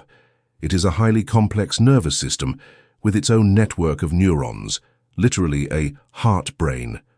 More importantly, the heart is the main electromagnetic generator of the human body. The heart's magnetic field is more than 5,000 times more powerful than the brain's and can be detected several feet away from the body. Your brain thinks, but your heart emits and attracts. The brain creates the shape of the goal, but the heart generates the magnetic field that pulls that goal through space-time toward you. When you are frustrated or anxious, your heart rhythm becomes erratic. This is called heart incoherence. In this state, your magnetic field is chaotic and full of static. Conversely, when you cultivate high-vibration emotions like appreciation and certainty, your heart enters a state of perfect heart coherence. In this state, you become a high-power quantum electromagnet. Your IP address shines like a lighthouse. It is in this state of coherence where the collapse of time occurs. You don't have to chase your desire. The immense gravitational field of your coherent heart attracts the frame of your desire toward the present. 5e, reading the instrument panel. What your emotions mean. If feeling is the GPS, you must learn to read the screen. You cannot ignore your negative emotions, but you must not judge them. Feeling guilt for being sad is like getting mad at the GPS for telling you that you are off the route. It is just giving you neutral information. Green light, expansive emotions. Peace, joy, gratitude, certainty. What it means, you are on the correct route. You are aligned with your quantum double. Your attention is on the frame of the block universe that contains your success. Keep accelerating. Do not change anything. Yellow light, friction emotions. Boredom, impatience, mild frustration, doubt. What it means, you are drifting out of the lane. You have started looking at the illusion of time or trying to force the how with your intellect. The GPS says, recalculating route. You must pause, breathe, and let go of control. Red light, danger emotions. Paralyzing fear, resentment, deep depression, despair. What it means, you are going the wrong way on the highway. Your attention is hijacked by the echo of the past. If you keep this red light on, you will manifest a crisis. The corrective action. When you feel fear or anguish, the solution is never to try to fix the external problem from that state. If you act from fear, you multiply the chaos. The only correct action is to stop the vehicle. Sit in silence. Look away from the mist. Breathe into your heart until the light returns to green. V, the danger of vibratory intermittency, quantum schizophrenia. The error that prevents instant manifestation in advanced students is not that they don't know how to emit the correct frequency, it is that they don't know how to sustain it. They suffer from vibratory intermittency. Imagine you call a taxi and say, "I want to go to Abundance Avenue." The cosmic taxi starts moving toward you, but 10 minutes later, you see an unexpected bill, panic, and scream, "I'm going to be ruined." You just called the taxi center and said, "Cancel the trip, send me to Misery Street." The taxi does a sharp U-turn. An hour later, you get motivated and call again. Actually, I am going to Abundance Avenue. The universe, the driver, is exhausted and confused. At the end of the day, you have changed the IP address 50 times. The result? The universe averages your signal. Since you operated mostly in background stress, the taxi never arrives. You stay where you were and conclude that quantum physics doesn't work. The quantum field requires signal sustenance. I don't ask you to be an enlightened monk 24 hours a day, but the time you spend in the state of wish fulfilled must be radically higher than the time you spend in the state of absence. The goal is to raise your vibratory baseline. There's in the supreme secret, the frequency of naturalness. Society tells us that to manifest we must be excited or euphoric. But if you spend the day in manic euphoria, you are creating an excess potential. Think about it. Does a billionaire wake up and start hyperventilating because he has money for coffee? No. For him, having money is boringly natural. It is his default state. Excessive euphoria hides a subconscious belief of lack. It implies you are surprised to have it, which means you don't believe it's your natural state. To collapse time, the highest frequency is not excitement. It is peaceful naturalness. It is the feeling of course. Naturalness feels like coming home after work, putting the key in the lock and sighing. You are safe. To tune the IP of your desire, you have to normalize it. You have to visualize your new life until it stops being a bright fantasy and becomes a daily routine and absolutely natural memory. 7. Flying by instruments through the storm, ignoring the 3D. The true test occurs when you have established your new frequency, but external 3D reality hits you in the face with a disastrous event. Imagine syntonizing perfect health, but then the doctor gives you a bad report. The storm has just exploded against your windshield. Your biological survival brain will scream, "Emergency, look at the evidence, you must feel fear." If you yield to that cry and allow fear to hijack your heart, you have disconnected the quantum autopilot and crashed the plane. You have validated the illusion and anchored yourself back in the timeline of disease. What does the master do? He flies by instruments. He looks away from the diagnosis. He looks at his internal panel, the heart. He tells himself, "My senses are showing me the echo of my past. This pain is the shadow of an old reality. My GPS still marks perfect health. I maintain the course." This is the true definition of faith, absolute loyalty to the internal world over the evidence of the external world.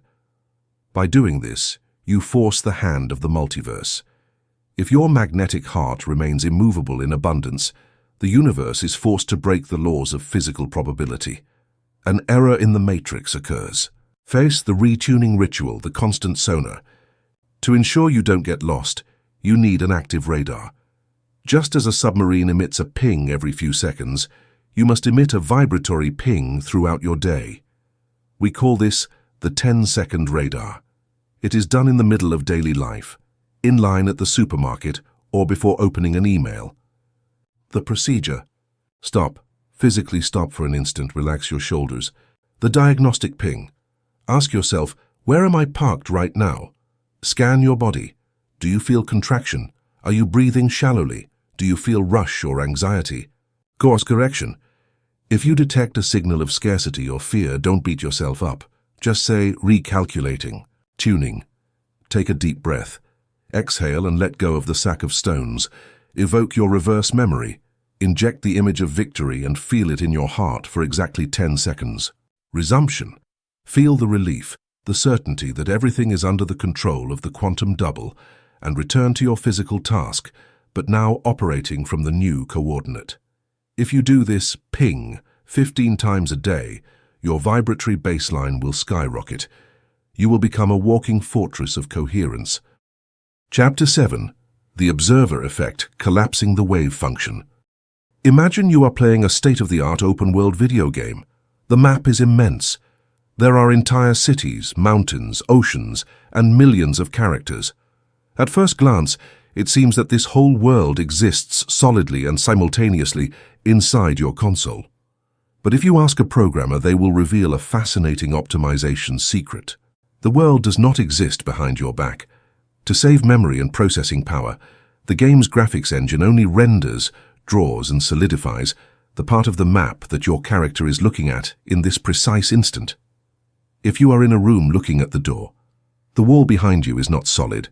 It is just mathematical code. The moment you turn your character's camera to look back, the mathematical code collapses at the speed of light and draws the wall so it looks like it was always there.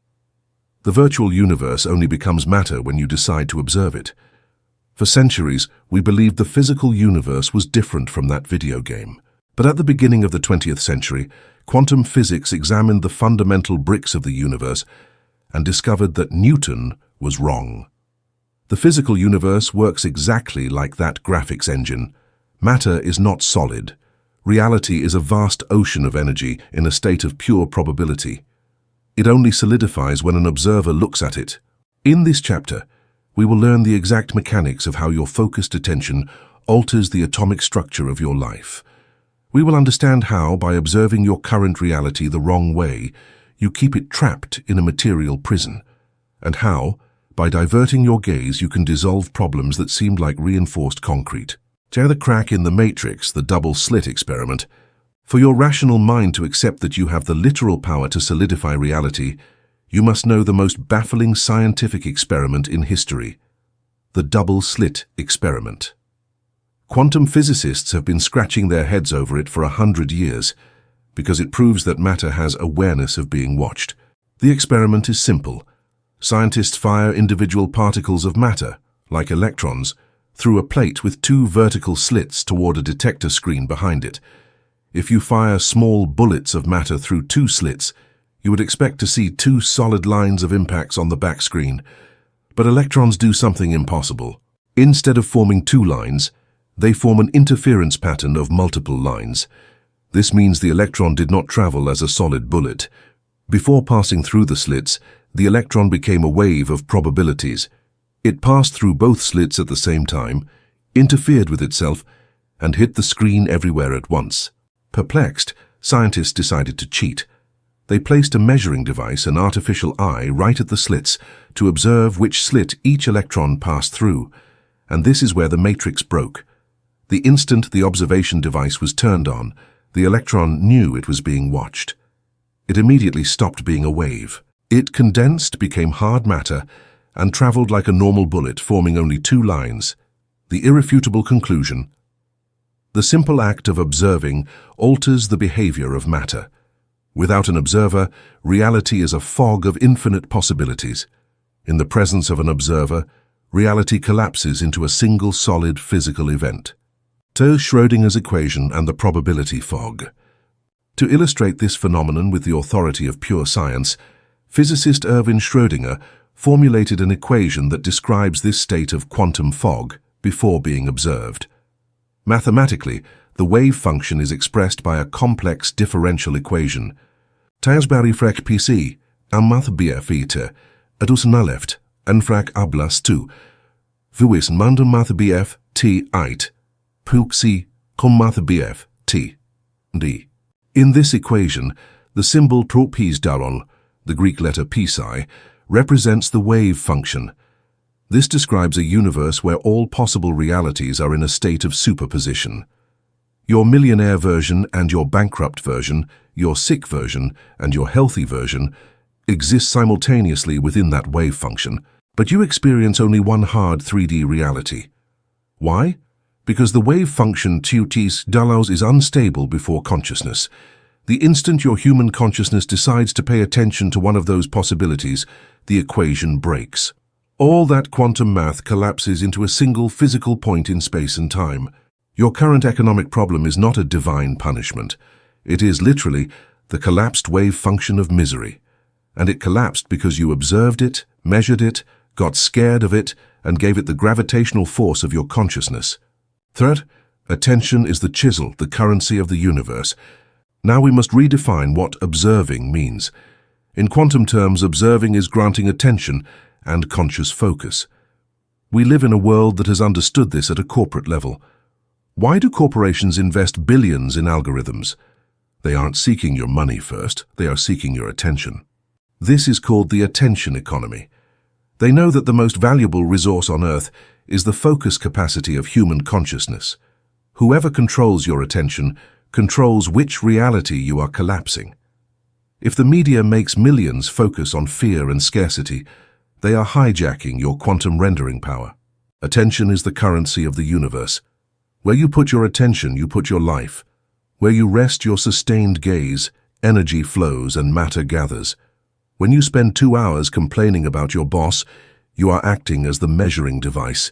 You are forcing atoms to assemble continually in the tyrant boss pattern, further creating reality, the supreme art of ignoring. If observation creates matter, then non-observation decreates matter. Withdrawing your attention from an object or a physical problem is the quantum equivalent of deleting it from the source code. This is the best-kept secret of mental alchemy. You've been taught to fight problems, analyze them, and obsess over their details. Under the law of the observer effect, analyzing your problem is giving it vibratory steroids. By obsessing over your debt, you are observing it with an electron microscope. You are forcing the particle to stay a hard, inflexible debt. How do you decreate a problem? By starving it of attention. You must subject your problem to a strict diet of zero attention. Your 3D mind will panic, feeling that ignoring it is irresponsible.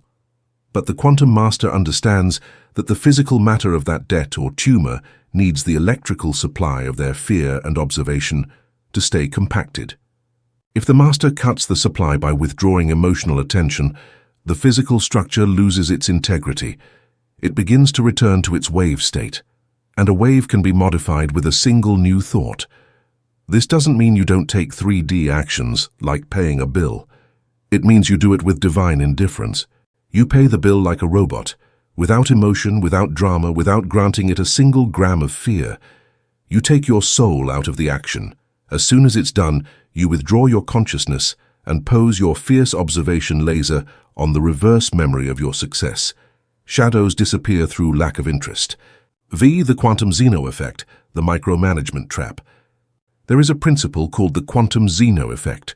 It demonstrated in the lab that if you observe an unstable quantum system continuously and without pause, the system freezes and cannot change state. Literally, continuous observation stops the movement of particles. A watched pot never boils is verifiable physics. If you do your manifestation technique in the morning, the universe starts moving the pieces. The wave function begins to reorganize, but then, at noon, desperation attacks. You impulsively check for messages or watch the 3D reality with inquisitive desperation. Why hasn't it happened yet? By doing this, you have turned on the microscope. You have applied the quantum Zeno effect. Your obsessive and fearful observation just froze the cosmic process. You have forced the particles to collapse prematurely into the state of, it's not here yet. For manifestation to precipitate, you have to look away. The universe needs you to turn your back so it can assemble the set. Like an illusionist, the magic happens when nobody is looking. If you are constantly micromanaging the process, you are ruining the magic trick. The golden rule is letting go. Collapse the wave function in your imagination with all your power. But the moment you open your eyes to the physical 3D world, forget it. Go wash the dishes, listen to music, laugh at something trivial. That indifference, that turning your back on the desire in the physical world, unlocks the Zeno effect. It allows the system to mutate and deliver the surprise when least expected. Fast laser focus, solidifying the new paradigm. If anxious observation freezes and indifference decreates, how do we solidify the reality we want? We turn our consciousness into a coherent laser. A laser is just normal light, where photons have been disciplined to travel in the same direction and frequency. A laser can cut surgical titanium with that focus. The average human has a light bulb consciousness. Their attention is fragmented in 1,000 directions. The phone, the debt, the news, the neighbor's opinion. Their creative energy is diluted. It has no strength to collapse anything significant, so their life simply obeys the inertia of the collective system. The quantum traveler develops a laser consciousness. This requires mental discipline. When you decide to jump to the wealth timeline, you must focus your observation laser exclusively on signs, thoughts, and confirmations of that wealth. If you see a sports car, the quantum laser blesses it and says, "The wave is collapsing." You use your physical gaze to confirm your internal state, never to contradict it. When you train your brain to actively seek proof of your success, your reticular activating system, RAS, is reprogrammed. Suddenly, you start seeing opportunities where you were once blind. Your attention laser just made them solid for you. 7. The silent witness, the fourth dimension perspective. To operate this machinery without being consumed by the material world, you must cultivate the state of the silent witness. When the 3D world screams too loud, a health crisis or a legal attack, it seems impossible to withdraw attention. Pain demands to be watched. In those moments, you must go to the fourth floor. The silent witness is the practice of stepping back within your mind and becoming the observer of the observer. When you feel panic over bad financial news, don't say, "I am ruined." Step back and say, "Look, the physical body of this character is feeling fear. Its heart is beating fast. What an interesting biological response." By depersonalizing and observing yourself like a scientist looking at a lab mouse, you break the identification with the egoic mind. You return to the cockpit. From the silent witness perspective, fear is no longer a monster. It's just a wave of energy. The silent witness doesn't judge, it only observes and holds the space. Chapter 8. Teleological Action, moving from the end, not toward the end. Open any social network or attend a traditional business seminar, and you will be bombarded by the same exhausting gospel. Work harder, bleed for your dreams, don't sleep, push the rock up the mountain. Success is for those who die in the trenches. We have been indoctrinated in the religion of brutal physical effort. This is the mentality of the slave of the third dimension, 3D. It is the mindset of those who believe that matter can only be moved using more matter through brute force and friction. Imagine a man trying to move a freight train by pushing it with his own hands. His muscles tear, but the train barely moves a millimeter. Now imagine another man. This man does not stand behind the train.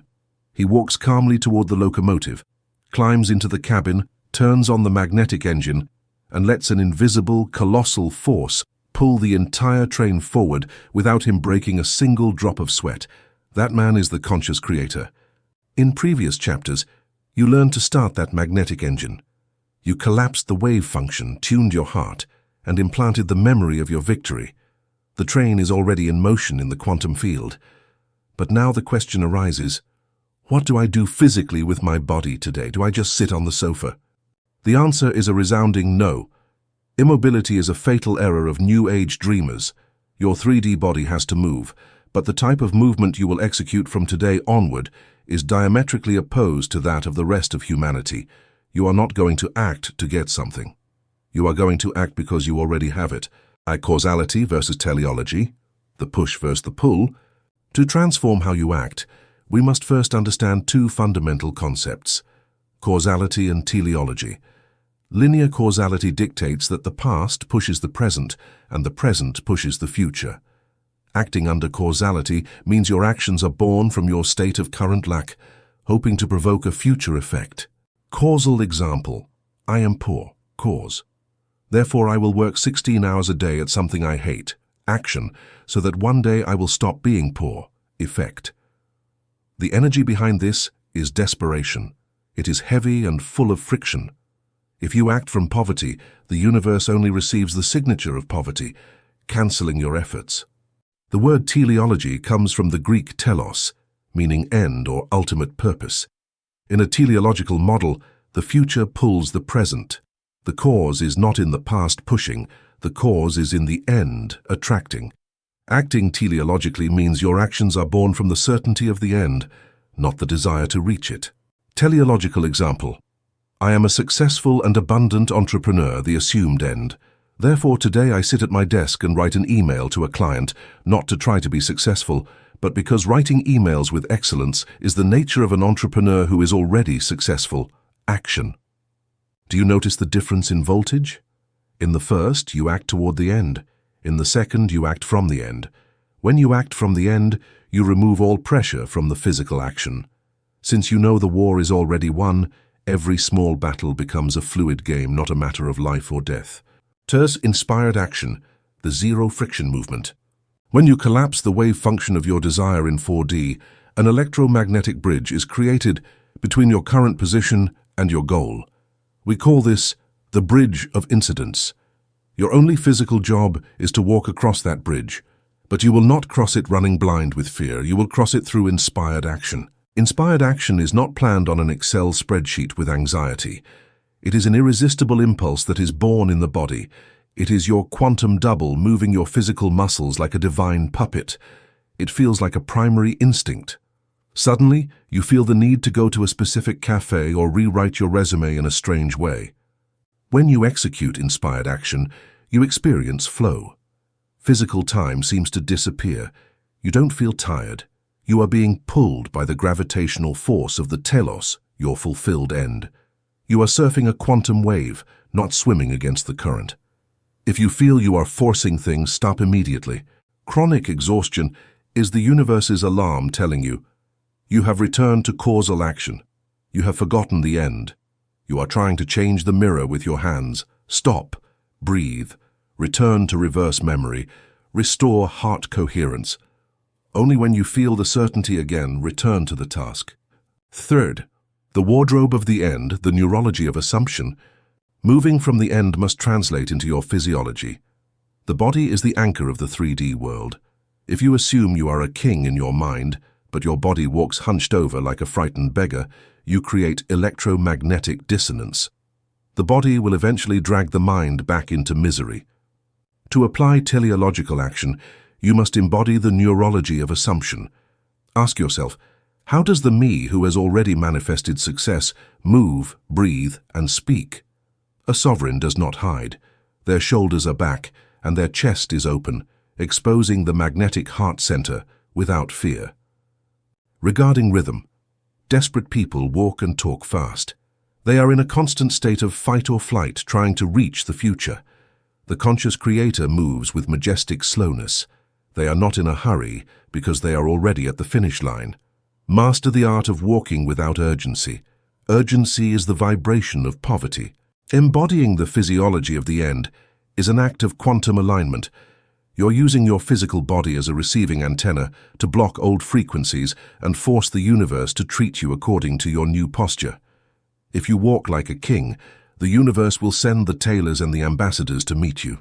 Clever, the teleological sieve, decision-making from the throne. To move from the end, you must apply the teleological sieve.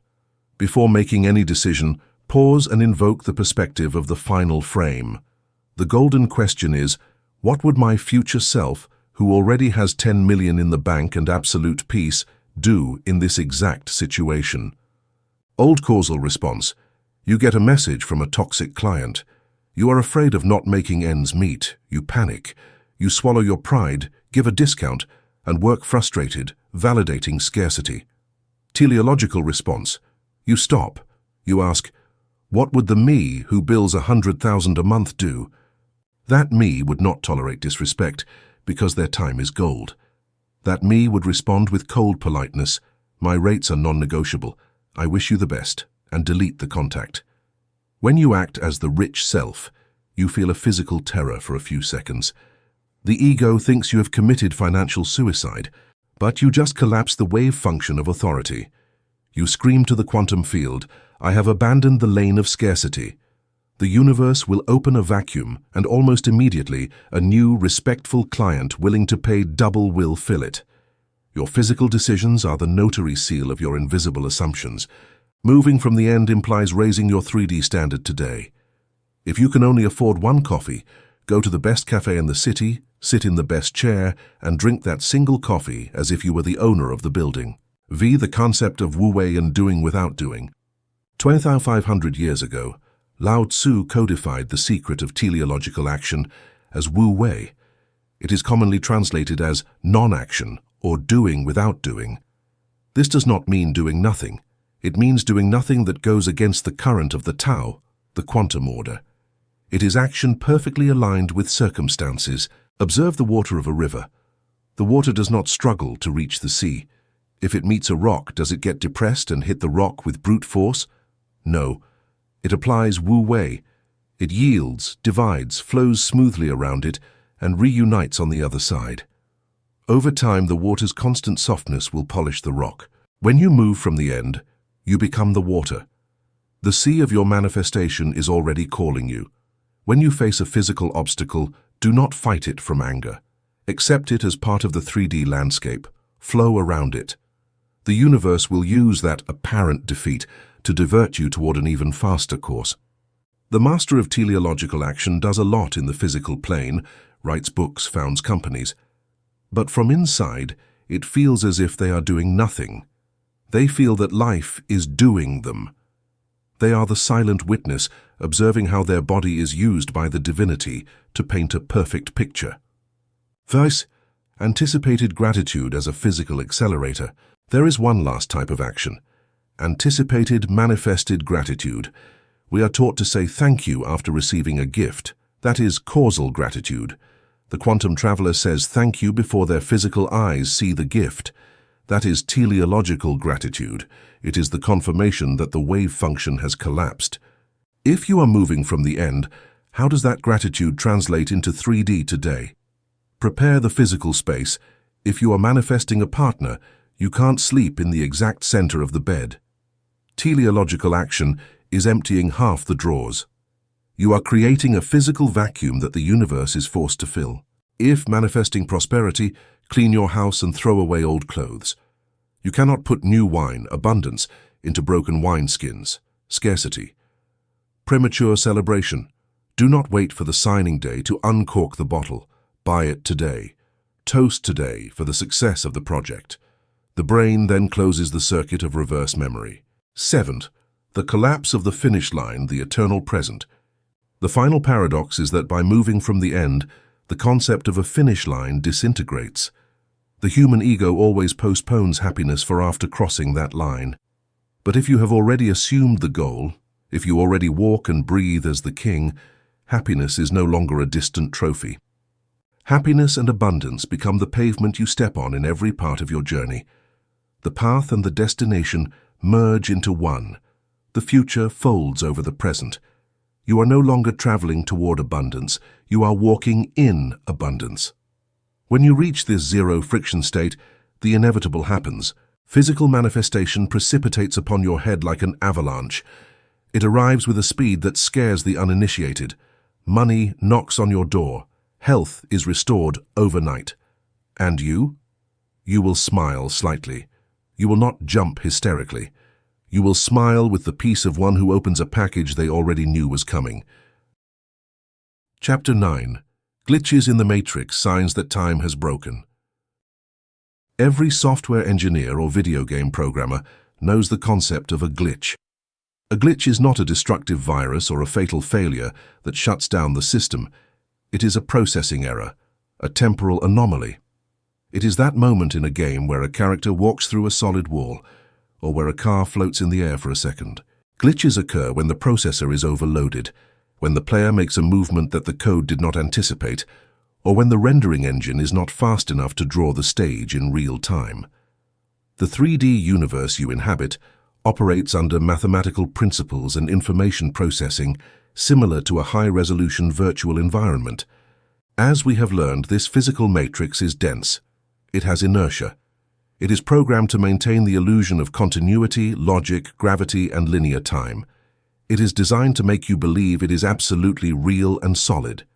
But when you become a quantum traveler, you become a user who saturates the system. You are making moves that the ordinary code of your past life did not anticipate. You are changing your frequency with such electromagnetic violence that the rendering engine of physical reality cannot process it fast enough. And what happens then? The matrix breaks. The seams of the illusion become visible. In this chapter, we will catalog and decipher these anomalies. You are not going to be crazy. Your brain is not failing. On the contrary, you are waking up. These signs are the absolute, undeniable, and physical confirmation that you have hacked the source code, that time has collapsed, and that your manifestation is about to arrive. For extreme synchronicities, the universe's wink. The first glitch you will notice is not subtle. It is a bombardment.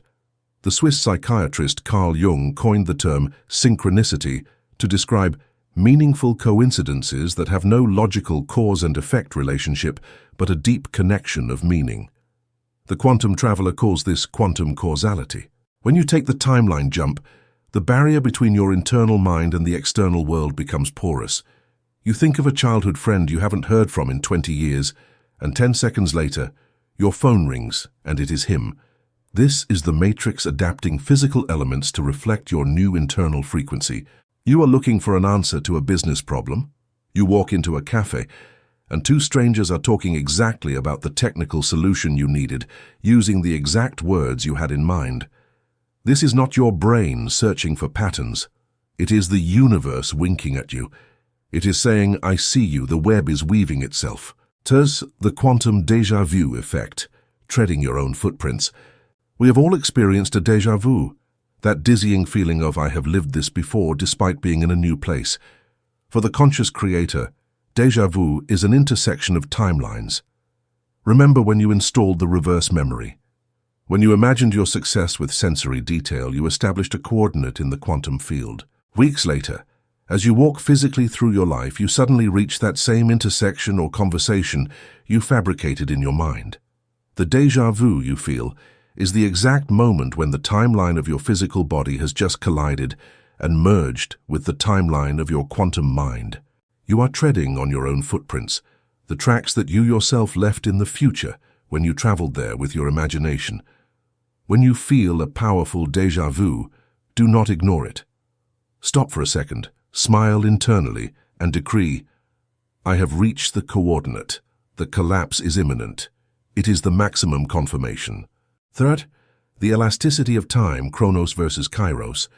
The ancient Greeks had two words for time. Chronos was clock time, measurable and implacable.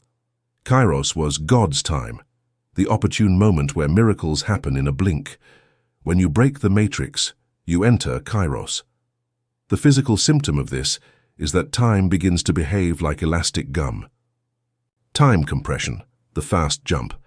Suddenly you realize that you have achieved in 3 weeks what would have taken anyone else 5 years of linear effort.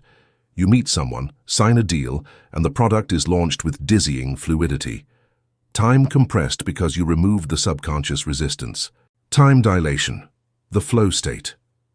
At other times, time seems to stop. You are immersed in a task and you look at the clock, believing 10 minutes have passed, only to find that 6 hours have gone by. This temporal distortion is the glitch par excellence. It proves that time is not a physical constant, but a perceptive variable. Fair to random echoes and instant manifestations. The blue feather effect. When your vibratory bandwidth is cleaned, the download speed of the matrix becomes almost instantaneous. You wake up with a sudden craving for a specific vanilla coffee you haven't had in years.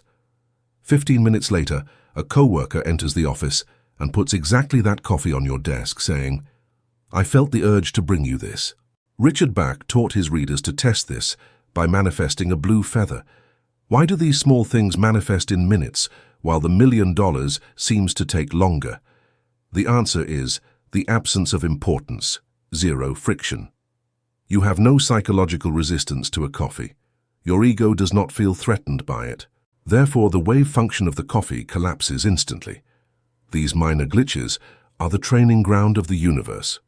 Your task is to achieve the same level of detachment and zero resistance toward your bank account that you have toward the vanilla coffee. When you succeed, the $1 million will collapse with that same speed. Via the mutation of NPCs, people change their script. In video game slang, an NPC is a non-playable character. They are the extras with programmed dialogues. In Chapter 5, we said that when you take a quantum leap, you jump to a timeline where people are different. When this occurs before your physical eyes, your logical mind may short-circuit. You have a boss who has been abusive and toxic for 10 years. It is a constant in your life. One night you do your mental alchemy work. You forgive them internally and assume yourself as a sovereign being. You jump timelines. The next day you go to work and that person greets you with genuine warmth. You suspect an attack, but the person has radically changed.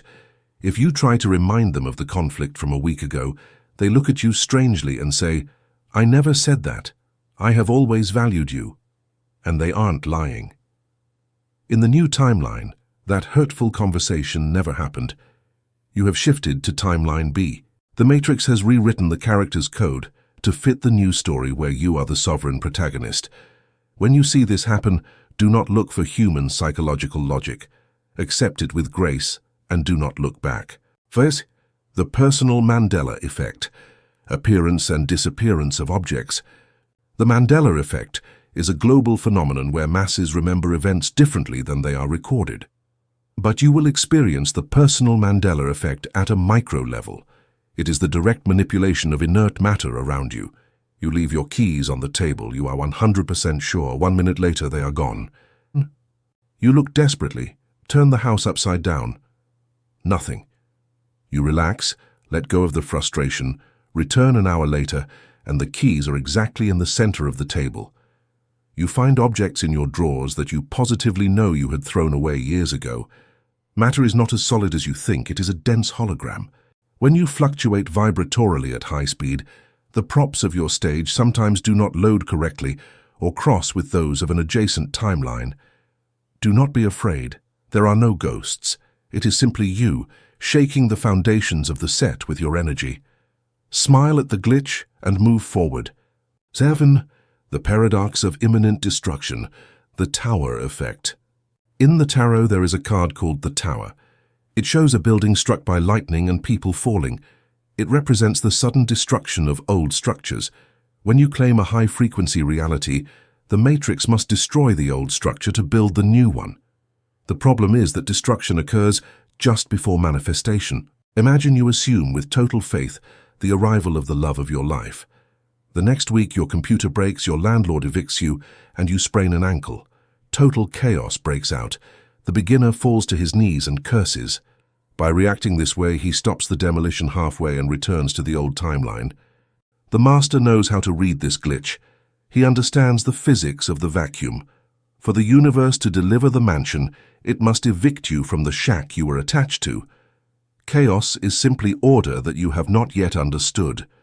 When life seems to fall apart after great internal work, recognize the glitch. The Matrix is violently shaking the rug to expel old karmic dust. Do not try to hold up the falling walls. Let them fall. Dance in the ruins, because what comes to replace them is made of marble and gold. Fate, how to react to glitches, the witness protocol.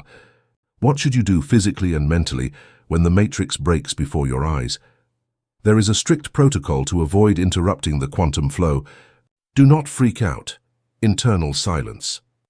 Excessive wonder or fear takes you out of the state of naturalness. Observe the miracle with the attitude of a lab physicist. The rule of secrecy. External silence.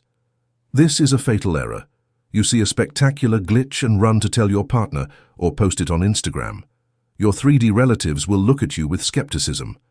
In that instant, you submit your newborn miracle to the judgment of low-frequency minds. Their doubt kills it. Keep the secret. Treasure your glitches. They are a private wink between you and infinite intelligence. Do not share it until the manifestation is so solid and undeniable that no one can refute it. And even then, smile and stay silent.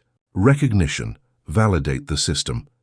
Even if you don't shout it to the world, you must validate it internally. When you experience a glitch, stop and say, I recognize this sign. I see the matrix bending. I thank you for the confirmation. I continue moving from the end. This trains your system to find more shortcuts. Chapter 10. The Zero Point, the Void Where Reality is Born. Imagine a Category 5 hurricane sweeping across an ocean. On the outer edges, everything is chaos, destruction, and deafening noise. Winds of 300 kilometers per hour uproot trees and raise waves the size of buildings. If you are caught in that wall of wind, you are fighting for your life. You cannot think. You are at the mercy of brutal forces. But if you manage to break through that wall of violence and reach the exact center of the hurricane, something physically miraculous happens. You enter the eye of the storm. Suddenly, the wind vanishes. The noise is replaced by an absolute, reverent silence. You look up and see the stars with perfect clarity. The air is still. You are in peace. Your 3D life is the wall of the hurricane. Your debts, health problems, and traumas are those 300-kilometer-per-hour winds. As long as you operate from the periphery, trying to control the wind with rational effort, you will be crushed. To collapse time, you must stop fighting the wind and walk deliberately toward the eye of the hurricane. That place of absolute stillness is what quantum physicists call the zero-point field. Mystics call it the void. In this final chapter, we will learn to enter the engine room of the universe. We will learn to die before we die, so that we may be reborn exactly in the coordinate of our choosing. Prepare to cross the threshold into nothingness, the physics of the void, the Dirac sea. For centuries, science believed the vacuum was simply nothingness. If you removed all matter and atoms from a box, you believed nothing remained, zero energy, zero movement. But modern quantum mechanics discovered something that shook the foundations of physics. When you isolate the absolute vacuum, you find it is boiling with dense energy. This was named zero-point energy. Virtual subatomic particles appear and disappear at the speed of light, born from nothing and returning to nothing. Theoretical physicist John Wheeler calculated that the energy in a single cubic centimeter of empty space is greater than all the energy of all observable matter in the concentrated universe. Think about that for a second. Nothingness contains more energy and potential than everything you consider something. The zero point is the primordial soup of creation. It is the infinite quantum clay. All matter, your body, and your money are nothing more than small temporary ripples on the surface of this immense ocean of energy. When you try to manifest $1 million by working hard in the 3D, you are trying to move a block of ice by pushing it with another block of ice. It is clumsy. When you access the zero point, you stop pushing. You descend into the ocean of infinite liquid water, and with a single focused thought, you freeze a new shape onto the surface. Transitory death. No one, nothing, nowhere, no time. The problem is that you, as you know yourself, cannot enter the zero point. It is a VIP lounge of absolute exclusivity with a strict admission policy. Matter cannot enter. If you try to enter the quantum field, clinging to your three-dimensional identity, the door will be locked. You cannot enter as John, the office worker with debts. John is too heavy. John has a name, identity, age, time, a city, space, and problems, matter. To cross the threshold, you must undergo the process defined by Dr. Joe Dispenza, becoming no one, nothing, nowhere, and in no time. You have to strip naked. You must leave your biological and psychological spacesuit at the door. No one, disidentification. You must forget your name, your face, and your biography. You are pure consciousness, nothing, dematerialization. You must forget your physical body, disconnect from the senses that anchor you to the holographic illusion. Nowhere, delocalization. You are not in your bedroom or on Earth. You are a point in the void. In no time, timelessness. Forget your past and stop anticipating your future. The clock disappears. You enter the eternal now. This process feels like death to the untrained ego. That is why people resist deep meditation. The ego panics and creates distractions to return your attention to the body. It knows that in the void it does not exist. Thus mental silence, shutting down the Newtonian machinery. The key to crossing this door is brain frequency. While you are in high beta waves, analytical thinking, worry, survival mode, you are operating under Newtonian laws. You are trying to solve a 3D problem with the same 3D mind that created it. Einstein said, that was impossible. You must lower your dial to alpha, theta, or delta waves. When the brain slows to these frequencies, the neocortex shuts off. You stop analyzing. Internal dialogue silences. That voice in your head that never stops chattering is the heaviest anchor in existence. It is the engine of your old car trying to run underwater. You have to turn off the engine by focusing on the empty space between thoughts. Heresy, the immersion practice, the zero-point protocol. Do this in complete darkness and with headphones if possible. Phase 1. Sensory relaxation. Feel the volume of your body and the space of the room around you by focusing on space, nothingness, instead of objects, matter. Your analytical brain short-circuits and begins to produce alpha waves. Phase 2. Dematerialization. Imagine the darkness behind your eyelids is the deep space of the cosmos. Feel the physical limits of your skin dissolve. If a human thought appears, the rent, look at it from afar as a passing cloud and tell yourself, that is John's problem. But right now I am not John, I am the space. Phase 3. Free fall toward the center. Allow yourself to fall. Feel an immense expansion. At this point, your body might spasm or feel numb. Do not be afraid. It is the biological signature that you have entered deep theta delta waves. You have left the 3D. You are in the eye of the hurricane. You are at the 0 point. V planting the seed, the quantum command. Once you are held in this ocean, you have reached the promised land of manifestation. Here the collapse of time occurs instantly, but there is a golden rule. If you enter the 0 point and start begging or wanting, you will be expelled back to the 3D. The void cannot sustain lack. In the 0 point you do not plead, you drop a seed.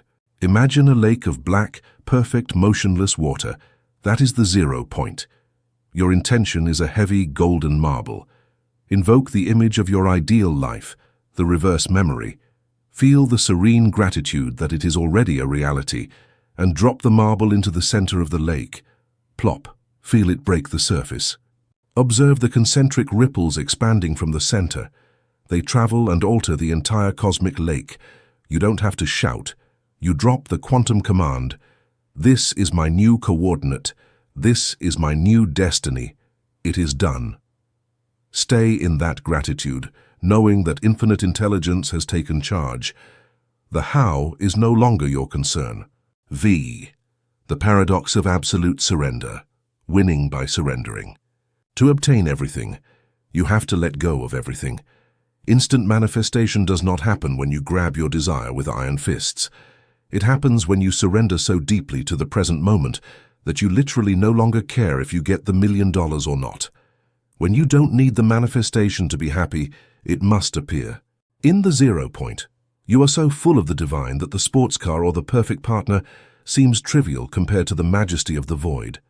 This absolute detachment, zero friction, destroys excess importance. When you drop the seed with the attitude of, I am already immensely rich without it, the field collapses in your favor fast. 7. The return, putting the spacesuit back on. You cannot stay at the 0 point forever. You came to this world to eat, love, and play in duality. You have to return. But this is where you define if your manifestation survives the trip back. As you start to feel your body again and remember your biography, here is a critical warning. Do not put on the suit of your old self. You went to the 0 point as scared, indebted John. John dissolved in the void. He who returns must be victorious John. The universe allows you to choose which frame you land in. Open your eyes and sustain the vibration of the new timeline. Do not immediately check your phone for emails or bank transfers. That would be the Zeno effect. Rise with slow majesty. Walk to the kitchen to drink water, feeling that the floor under your feet belongs to a blessed person. Wash your face, recognizing the sovereign in you. Keep the fragrance of the 0 point in your physical aura as long as possible. Protect that state from the noise of the world like a newborn baby. Feifi, life as a walking meditation. As you master this art, you will discover you don't need an hour of silence to access it. You will reach a level where you can access the 0 point with your eyes open, in the middle of a tense meeting. You will simply take a deep breath, shift your focus from the matter to the space around you, and dive into the eye of the hurricane. The wind of the crisis will still howl, but it will not touch you. You will observe the scene from the silent witness, knowing the script is already written in your favor. This is the life of the expert quantum traveler. You are in the matrix, but you own the source code. You walk the 3D, but your gravity is anchored in the 0 point. Conclusion. The motionless traveler, the omnipresence of being. You have reached the end of this journey. You have traveled the illusory labyrinths of linear time, dismantled the toxic trap of hope, learned to communicate with your quantum double, and looked directly into the creative abyss of the 0 point. You have become an engineer of realities, capable of collapsing the wave function of matter. But now in the final bars of this work, I must reveal the greatest paradox of existence, the ultimate secret that true masters guard with a silent smile. Despite everything you have learned about traveling to the future or jumping to parallel universes. The absolute truth is that you have never gone anywhere. There is nowhere to go, and there is no time to arrive at. You are the motionless traveler. Throughout your human life, you believed you were a small physical character running frantically across the immense stage of the world, trying to reach an elusive destination called success or abundance. You sweated and bled for the finish line. But the quantum awakening has torn the blindfold from your eyes. You are not the limited character running exhausted across the stage. You are the infinite space in which the stage occurs. You are the immaculate screen upon which the totality of the cosmic film is projected. The screen does not move, it simply is. The omnipresence of being means that your grandest version, the one that has already conquered the world, is not waiting for you in a fictitious future calendar.